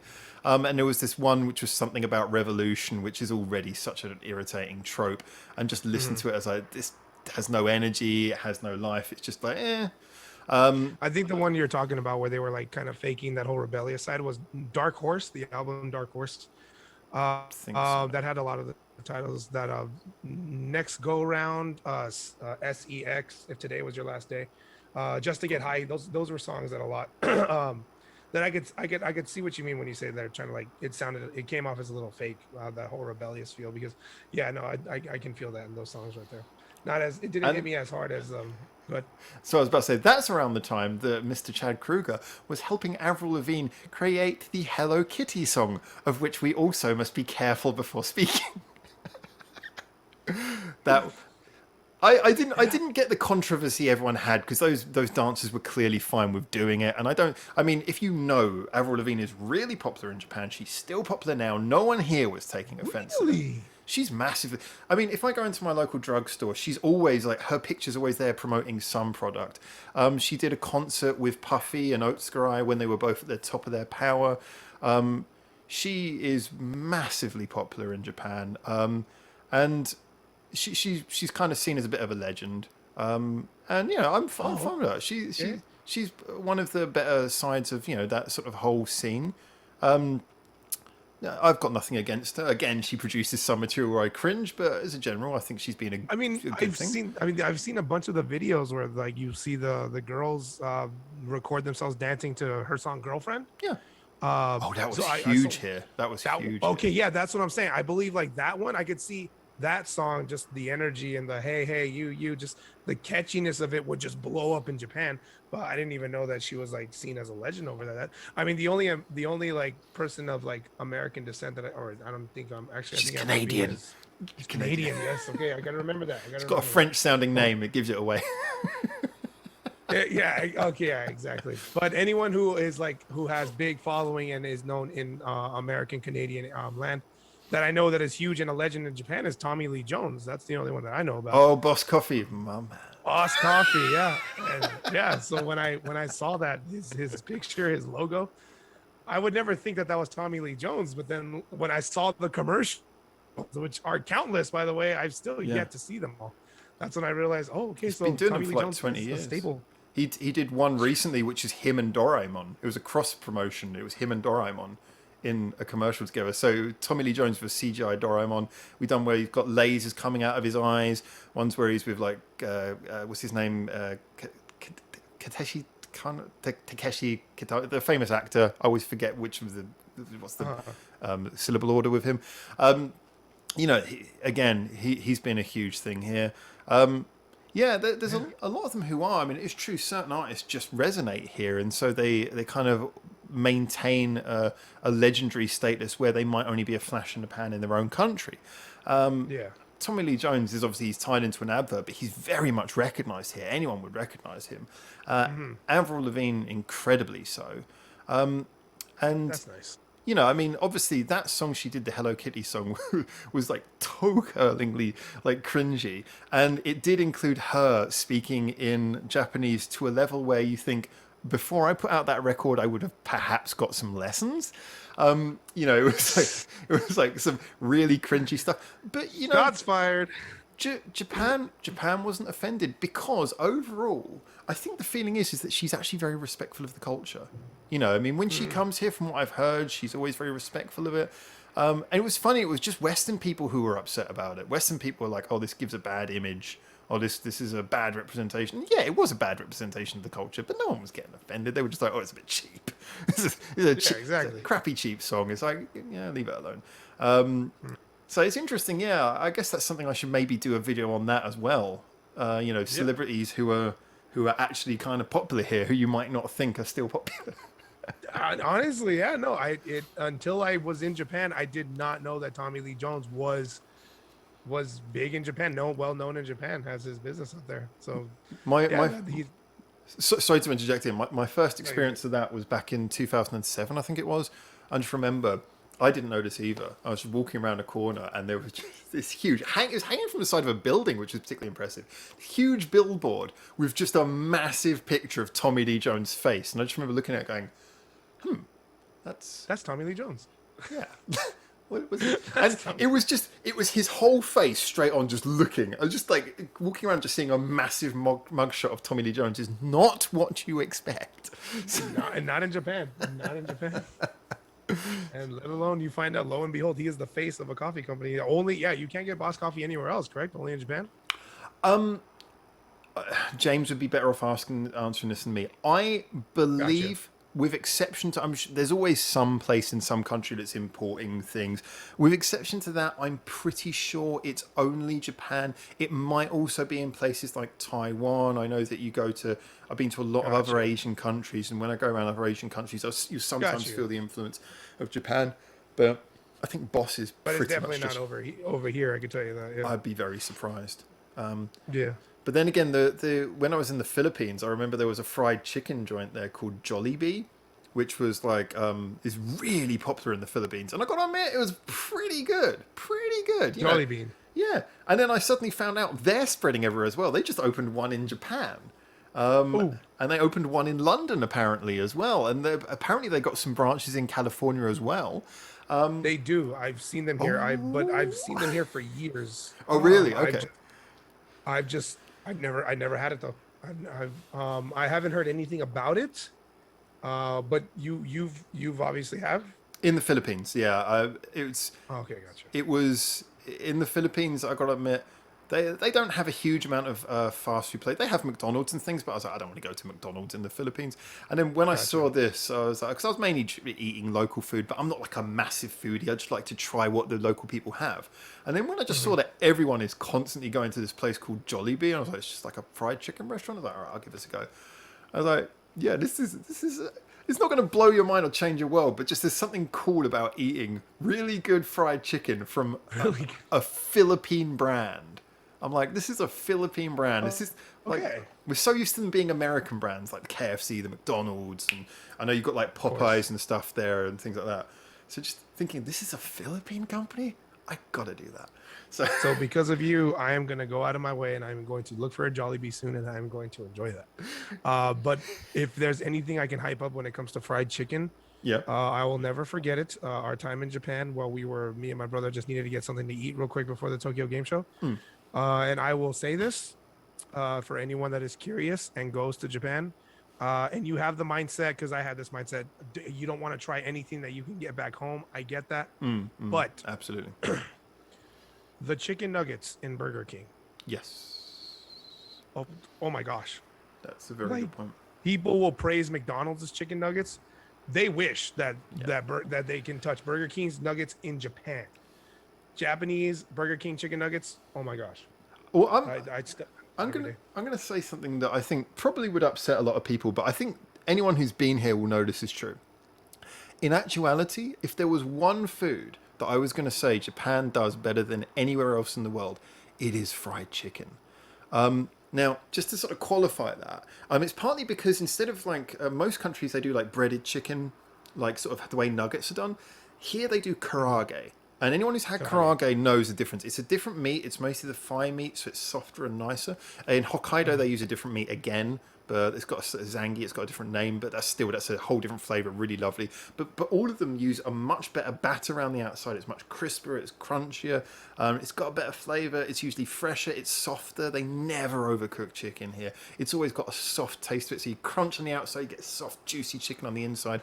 Yeah, I'm thinking that as well. I'm going to get some chicken in a minute. The thing is that you go. The KFC. Ironically, the KFC here kind of tastes the same as KFC everywhere. It doesn't really taste any better, and it's actually much more expensive. So I never really use KFC here. But all the convenience stores, you can buy fried chicken hot over the counter on the counter, as you know.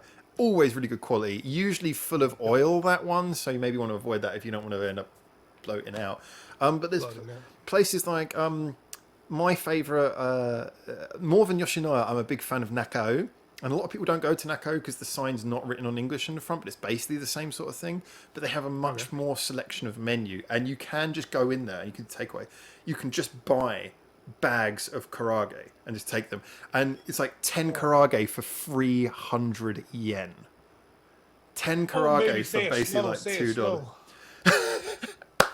Anyone who's been watching my travel videos that are coming out, wait till the last two, because the last two I go to the home of Nakao and it becomes an obsessive chicken fest where I'm just walking around. Every time I walk past one, I'm like, and it just cuts to me walking along with a bag. Yeah, had to do it. Don't care what you think. I did it. They make sure you can smell it from outside.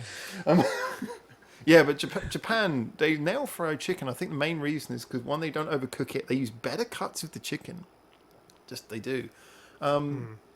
Yeah, man, the food here is brilliant. But people don't think of fried chicken when you think of Japan, and you should be thinking of fried chicken when you think of Japan. Yeah, no, I remember the karaage there being absolutely amazing. If there's one thing I absolutely miss in the sense of food, because I have some markets here that sell them here, but I'm sorry, they don't do them justice.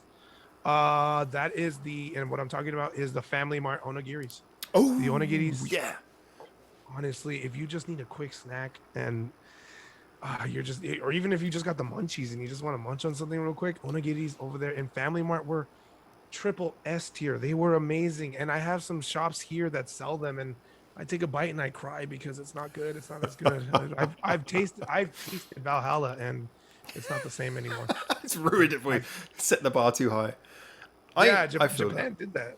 Japan ruined that for me. So, well, I mean, not really, because it's like it's a Japanese item. So, you want to experience it, you got to have it over there. And yeah, same thing with ramen. I have ramen over here, and it's not the same. It doesn't make me cry. Oh, and Japan taught me about replacing when you're eating like nuggets, karaage, chicken, anything like that. Replace ranch with mayo.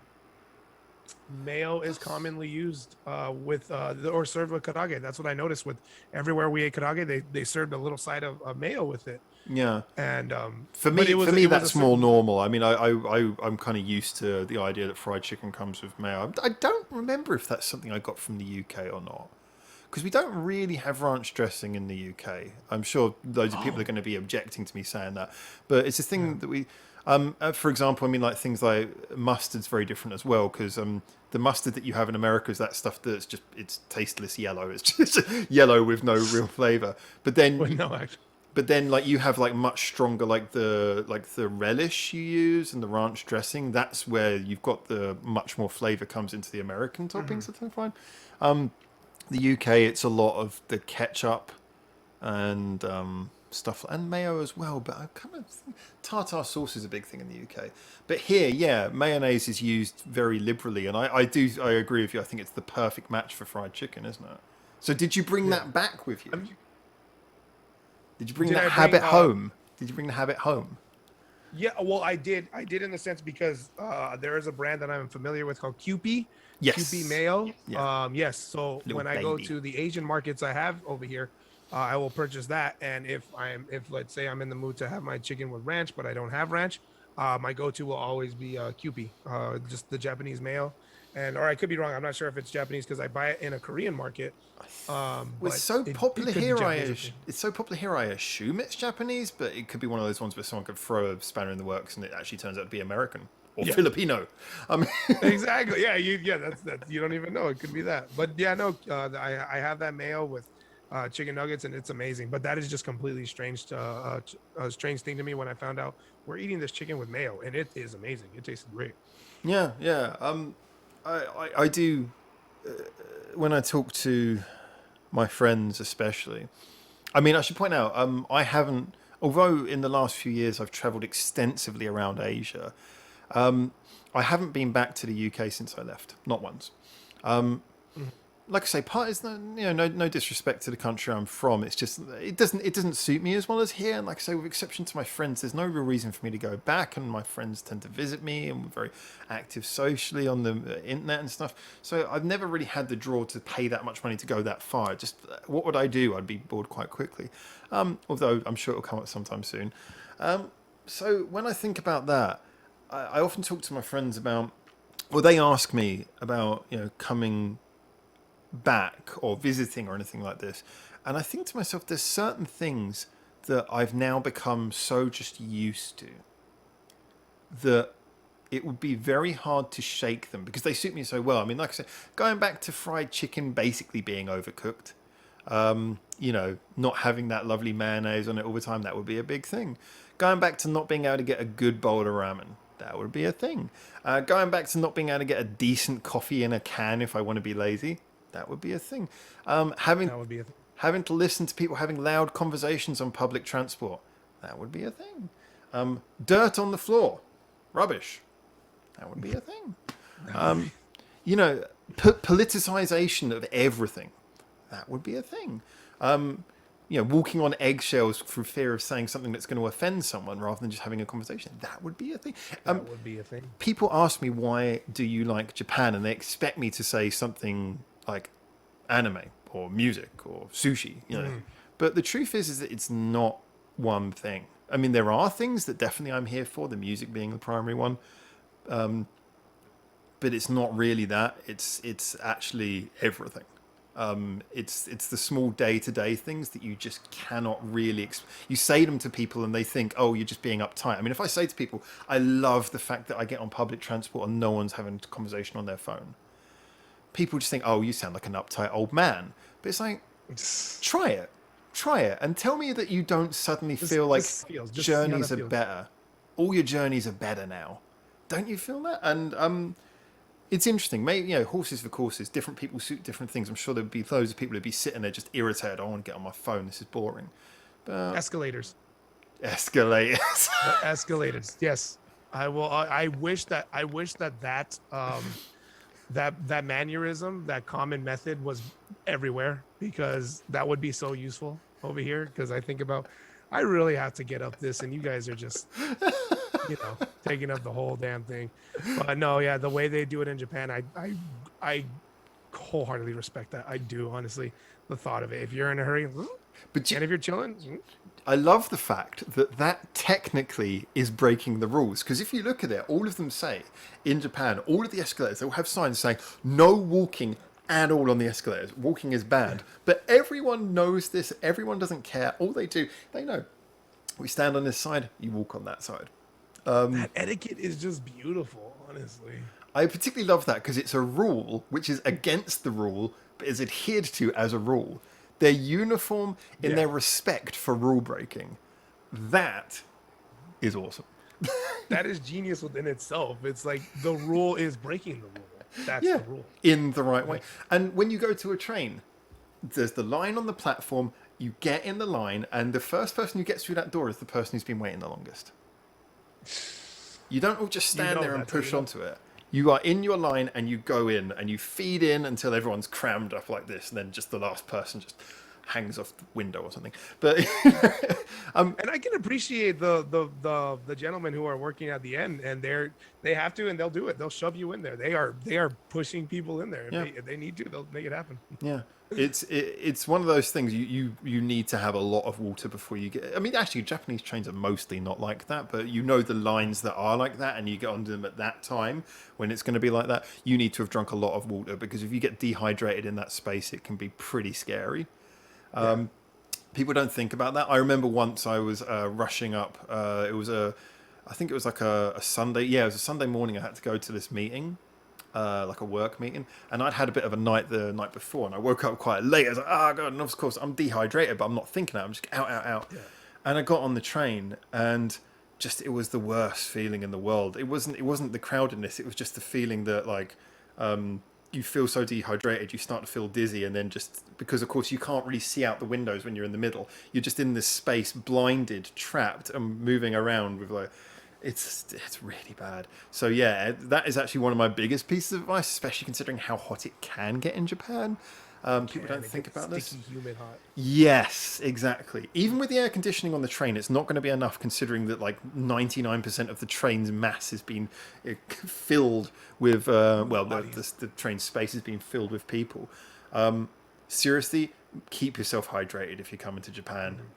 Again, it's just one of those things people don't think about it, but you need to do that, because you do not want to get caught out on a train that's 20 minutes between stops, maybe if it's going out of town, and you're crammed in a full of people and you feel like you're going to pass out.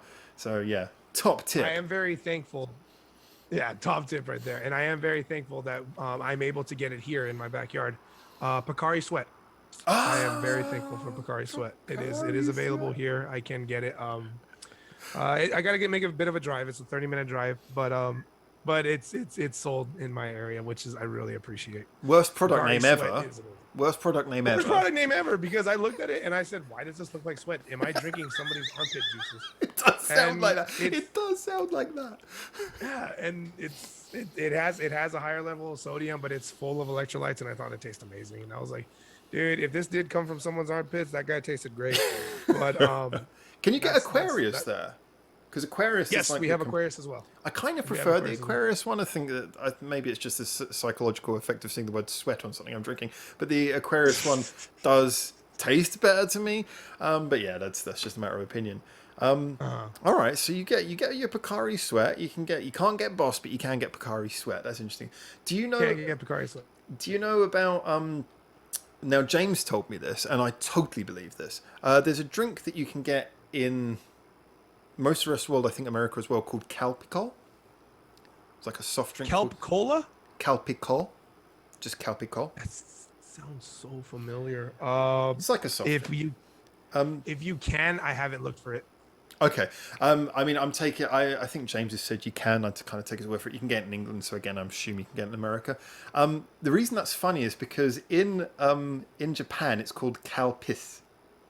And of course, they had to change the name because it sounds like cow piss. Oh, it's not cow piss. No, it's Calpis, Calpis. But if you say, "Oh, I'm going to go buy some cow piss," excuse me. Exactly. You start looking at the birds again. Ornithologist still there. Yeah. I've seen that Calpis. I've seen that logo. I swear I can't picture it right now. I don't know what it is. I don't know what it tastes like. But I've seen that Calpis. Yes. Okay. So, pretty sure it doesn't taste like cow piss. Not that I've got a frame of reference for that. Yeah, I was gonna say. I was like, can you compare that from anything you've done in other times? It's not. You can't get near horses, and I'm legally not allowed to go near cows. So we don't need to divulge the reasons why. Just continue on. Yeah, so it's amazing how different the products are, but also the entertainment as a general. I mean, we talked about music, but like, people have this rather comical view of Japanese television, which is partially true. Like the visual aspect of things just appearing on the screen all the time, that's totally true. Like everything you see, there'll be like a little circle in the corner where there's another person watching it. So it's like everything is a reaction video. And And then you'll have like, there'll always be subtitle text blasting on the screen for everything anyone says, like, you know, assuming that the audience is all deaf or something. Yeah. But it's fun. It's really good fun. I don't think there's not as many of the insane game shows that always get publicized, but there is some pretty insane stuff, but not as much as people make out, really. It's like, It's funny that you bring that up right now because I have a moderator on my Discord that is really like encouraging and pushing because we've been discussing on ways to kind of like grow the channel and kind of like that things that still stay in the realm of Japan and weeb. And he recommended, honestly, I feel like they'll do very well. And your kind of personality, I feel like will work. He told me react to Japanese game shows or not react. Try not to laugh. Try not to laugh to Japanese game shows. And it's an idea I'm playing with because it still stays in the realm of Japan. But I've seen my fair share of Japanese game shows, but I know the number that is out there is completely limitless. The one that threw me like off my shell was when I found out that, I don't know if you are familiar with the MTV show Silent Library. no. I grew up watching that. Yeah, the Silent Library. I grew up watching that on MTV, and I always thought that was funny. Lo and behold, I find out that is a common thing done in Japan. That's a Japanese game show, it was a Silent Library where So they make you do what's some. the idea? Well, Silent Library is where you get a group of people, and they all have to sit down in a library. And as they're sitting down in the library, they have this kind of, if you will, canvas that displays a challenge that you are about to, somebody is about to do. And it's usually something on the agonizing side. It's you are about to hold a tarantula. You are about to make out with somebody of the opposite sex. You are about to eat horse crap. Yeah, or like I'm probably going on the extreme end. There's some silly ones like saying, "Oh, you're about to get slapped in the face by an arm slapping machine that continuously rotates." And I'm already sold on this show. I'm sold on this show already. And the way they select you is that each of you is given a card. Each card has a symbol saying you're good, and guess what? You're about to get screwed. So each person participating flips at the right time, and then you see. But here's the thing: it's Silent Library, so you are in a library. The rules are you have to keep it down. You can't you can't go above a certain sound level, and you can hear the friends who aren't getting the challenge are just like continuously just cracking up, trying their hardest not to laugh, and the guy that's getting the challenge gets socked in the testicles by or I've seen one there in front of a tennis ball machine that needs to be fired at your testicles, and you can't scream. You have to just God, endure it and suffer in silence. SIS. I don't know. I'd make any sound ever again if that happened to me. No, exactly. I was wondering if that guy could talk afterwards. But yeah, that's the gist of it. It's a show that I grew up watching that I found out was originally a Japanese game show challenge. It reminds me, there's a very famous show here, and forgive me, I can't remember the name, but basically one of the people on there is a really famous Japanese celebrity, like comedian. But the idea of the show is basically they have like, it's usually done in like a boardroom, and they sit down, usually the usual people, and there will usually be guest people as well, and they sit down with a television. And then the television shows them the most insane stuff, usually stuff they've organised, like pranks and things. So it's like a normal thing, you get to watch pranks and funny things. But whilst you're watching it in that normal Japanese way, there's someone else watching it as well. Like I say, you see the circle in the corner and someone else watches it. But the premise of this is that the people in the boardroom setting, they cannot laugh. There's cameras watching their faces. And if they laugh, then someone runs into the room and paddles them on the backside, and they get an arse paddling if they laugh. So they have to sit there and not laugh, and you could just not laugh. The look of them is like, it makes it even funnier when you look at them and they're just like tears are starting to come down their eyes. And I've never seen that. Somebody trying the hardest not to laugh so hard that tears come down. It's brilliant. Well, the ones who've been doing it for, I mean, I don't really watch television that much, but I see it occasionally. Like occasionally, I'll just flick on if I know it's on. And there's one, like I said, the one guy who does it regularly. Like he's a comedian. I think he's like on all of them. He's obviously become quite good at it now. So you see the lengths he has to go to hold himself back, and just like the bits, sometimes you do just see tears coming, and then deep breaths like this. He has a procedure. He has a process of doing this. I love that. It's one of those things I wouldn't watch it regularly, but if it comes on and I see it, You're gonna enjoy it. Oh my god, you know it's going to be good. And then there's another one they did recently, which is where I didn't know about this. Found out about this last year. I don't know. It might be a new thing, but basically they get like a large building. So I think often they use like a supermarket after closing, like a shopping mall, I should say, a shopping mall after closing time, and then they release a bunch of celebrities in there. And it's basically like a game of tag, but they're being chased by these guys in suits who are like really fast runners, and they have to achieve certain objectives, like they have to find certain things and like get certain things, so they have to go break into certain shops and stuff like that, and obviously it's all pre-organized, and do that without being caught. And then there was a funny one where they did that, and then just suddenly they made an alarm went off or something, and then they just released like hundreds of these little kids in black suits who then were just running all around the place chasing them. And it's just like, it's insane, but it's really, really imaginative. I'm wondering if Jackass actually got that, because you see the comment. Are you familiar with the show Jackass, the series? I am, and I can tell you a story relating to Japan and that, but I'll tell you afterwards because it's a bit of a big one. Got you. Okay. Speaking of bit one though, I do apologize. It's probably coming towards the time where I would have to wrap it up soon. I was about to say, we've been doing this for a while. I think people have got their money's worth, as in they didn't pay. Get on my Patreon. Exactly. Donate to my OnlyFans where you guys can see pictures of my feet. There you go. But don't worry, bathwater's free. That's just That's to entice you. That's to entice you. That's just to get you, just to give you a little taste. But I don't know if you have a procedure to kind of like not say close it off right away, but anything you want to like. Well, I think everyone can gather from the conversation that we're going to round this one up in a minute. But I'll quickly add this story. I'll try and tell it as quickly as possible. It's a very long story, but I'll break it down to the basics, which is that when first time I think it was the first time I was ever in Japan.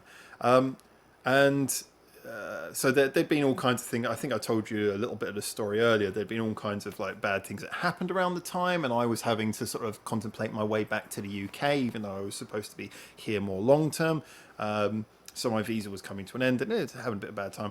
I was walking through the street, and there was basically there's a police car parked there, but I didn't really notice it. And then just a couple of policemen came up to me, hand on the shoulder, "Hey, get into the back of the car, get into the back of the car."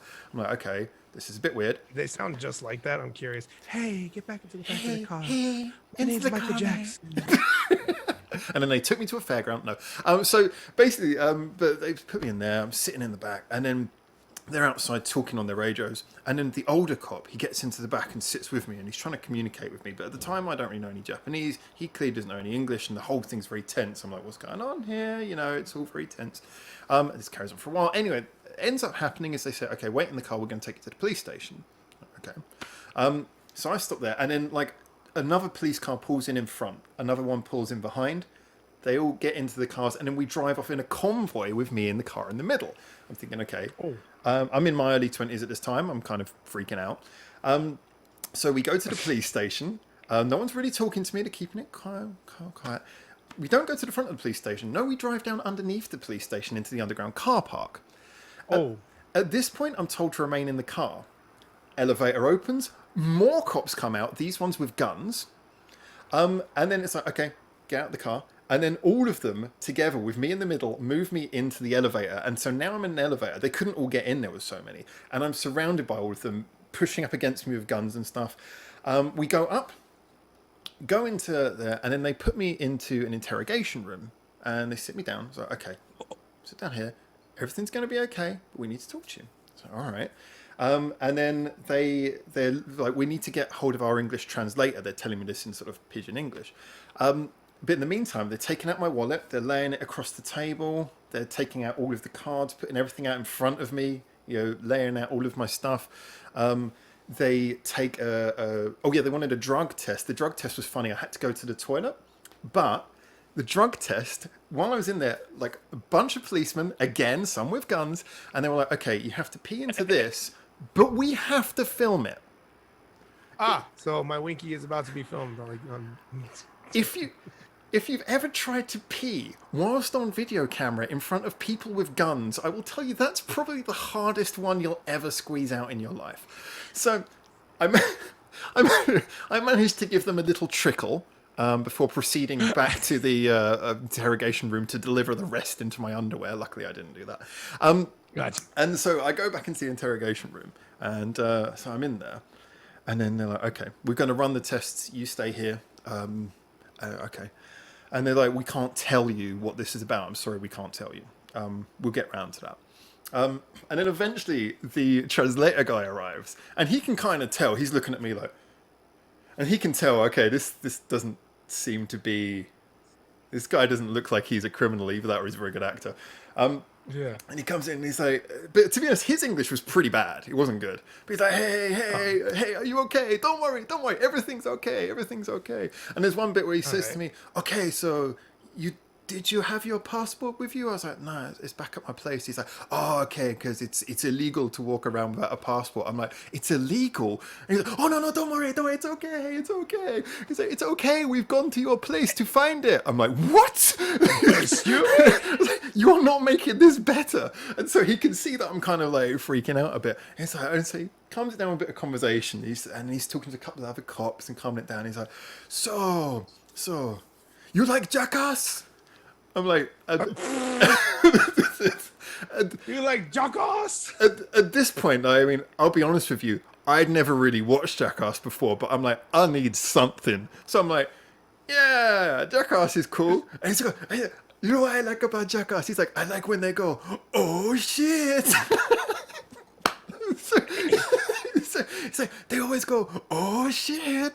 And I'm like, I am in an interrogation room. I don't want you to hear you say, oh shit to me over and over again. Go, oh shit. Oh shit. Oh god. Oh, crap. Oh god. So anyway, I'm like, okay, well he's smiling. Let's play along with this. Anyway, long story short, when it comes down to it, they bring me the they bring me back the results, the drug results. They put it in front of me, and they're like, we picked up. Do you know what this means? And I'm like, well, it better bloody mean I'm clean. Or you've been tampering with my results, and I peed on video camera. Well, actually, no. I think it was a still cat. I can't remember. But anyway, so yeah, obviously, I'm not giving them any lip. But they say, yeah, you're all clean. You're good to go. We're very, very sorry. Apologies about this. And, you know, they were just sort of really, really kind of nice about it. They agreed to drive me back to the place. They apologized at the reception desk of the place, because we had like a lobby reception for the building. Went in there, they went and they apologized to the owner for the fact that they'd, for possibly, you know, making me look like I was involved in something I wasn't involved in. And they were just sort of like, you know, apologizing. And then they helped get me a travel card for the rest of my stay. So I had free travel for the rest of my stay. Okay. And they So banged that up full of cash. Yeah, they were so lovely. I found out later that apparently, I don't know this for certain, but based on some of the investigations, one of my friends found out and showed me a thing that there was a guy who was responsible for like trafficking like girls and possibly weapons as well. And that's who they were most likely looking for, which made me laugh, because my final takeaway from this was, white people, we all look the same. So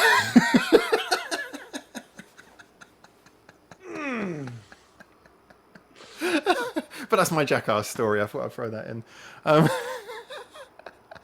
mean, that quote was said on the movie, the remake of Starsky and Hutch, where Hutch is there talking to the Asian gentleman, and he's saying like, "Oh, do you recognize the guy?" He's like, "Yeah, he's a white guy," and he says, "Well, did he look like somebody? Look at me? Did he look like him? I know you guys all look alike to us."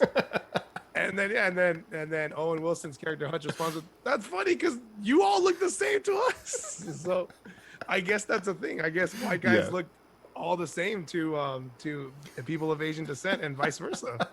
I love it. As well we should do. There's humor in that. But in your story, I'm over here expecting Ashton Kutcher or Johnny Knoxville was gonna come out somewhere in the interrogation room to tell you we've been pranking you. Like, welcome to Jack. Like, That's interesting. I'd never thought of it from that angle before. I thought I was waiting for you to say that, but you never did. You said they took you back to the hotel and they apologized. So I'm like, oh, they legit like they legit thought you were kidnapping girls and selling guns. So you were legit okay, like held in custody. And yeah, it sounded like you just like set up the perfect like prank story. Like, oh, I internet wish webcam now. prank. I wish now. I now know how this story could have been made better. Yeah. But no, you were actually legitimately like confused for a drug trafficker or Yeah. a gun sex trafficker. Wow. As far as it seems. So yeah, that I thought that was a nice epic climactic story to bring things to a bit of a. Beautiful. I appreciate it. Thank you. Well, look, I just want to say, I mean, from my perspective, obviously we'll round up the interview and then we'll have a little chat afterwards before we have to go. But I just want to say that this has been a nice lengthy interview. I've watched the sun slowly going down in the sky, and I honestly can say it's been a really wonderful to share this conversation. Really great to get to know you as well after all of the communication and everything. And I would go on and say that anyone who is still here, if you're not already subbed up to Mexicali Weeb's channel, please do. Like I say, it's a beautiful mixture of both the reactions, the joy of reactions, and actually some good comments and interesting discussion. Obviously, if you're not already, feel free to follow my channel. Well, you're here after all, so you know where the button is. Remember, we've both got communities. I believe I've heard that you've now got a Discord community as well. Is that right? Yes. Yeah. If you'd like, I can send you the link to that, and you feel free to do with that what you like. I think that one of our guys actually did, and I actually forgot to get around to that, so I've got to add myself onto that as well. So please feel free to follow both our communities. A lot of the people are on both of them as well, so great bit of conversation I'm sure going on with everyone. And it's absolutely pleasure, like I say, to have this conversation, and hopefully we will be speaking to each other sometime soon again. It will I definitely really be hope so, wonderful. honestly. Yeah. I was gonna say, feel free to message me if you have any kind of like ideas or anything. It could be this again. It could be anything else that you can think of. I'm on board. I'm a really big fan of like what you and what your team puts out. It's quality content, and thank you for allowing me to be a part of it. I really appreciate it. No, thank you very much. And yeah, well, I'm certainly, I hope that we can come up with some cool ideas for things to do together. I'm sure we can maybe come up with a nice little theme for maybe a video or something, but let's see what happens with that. I'm definitely up for it. Anyway, like I say, a big thank you though, as I always say at the end of these videos, massive thank you to the Patreon guys. We're not monetized here. You know that. You don't see any adverts. We're not monetized. You guys are literally the reason we can do this. So it's a YouTube trope, but it's true. And thank you mostly for you right there in the camera for making it through to the end of this video. Unless you skipped ahead, of course. If they skipped ahead, they might not know about Tommy Wiseau. They might not know about Tommy Wiseau. And we're not going to tell them. They won't know about Tommy Wiseau being like, I did not do a Kamehameha on her. I did not. That is way too accurate. That's way too accurate an impression. It's kind of scary. So He's a cool, mysterious guy. That's a great note to finish with. Until we see you very soon in Japan, hopefully for the next one of these. For now, from Mexicali Weeb. Sayonara. Konbawa. And Thank from you guys me, very much. It's been great. From me, ciao, ciao.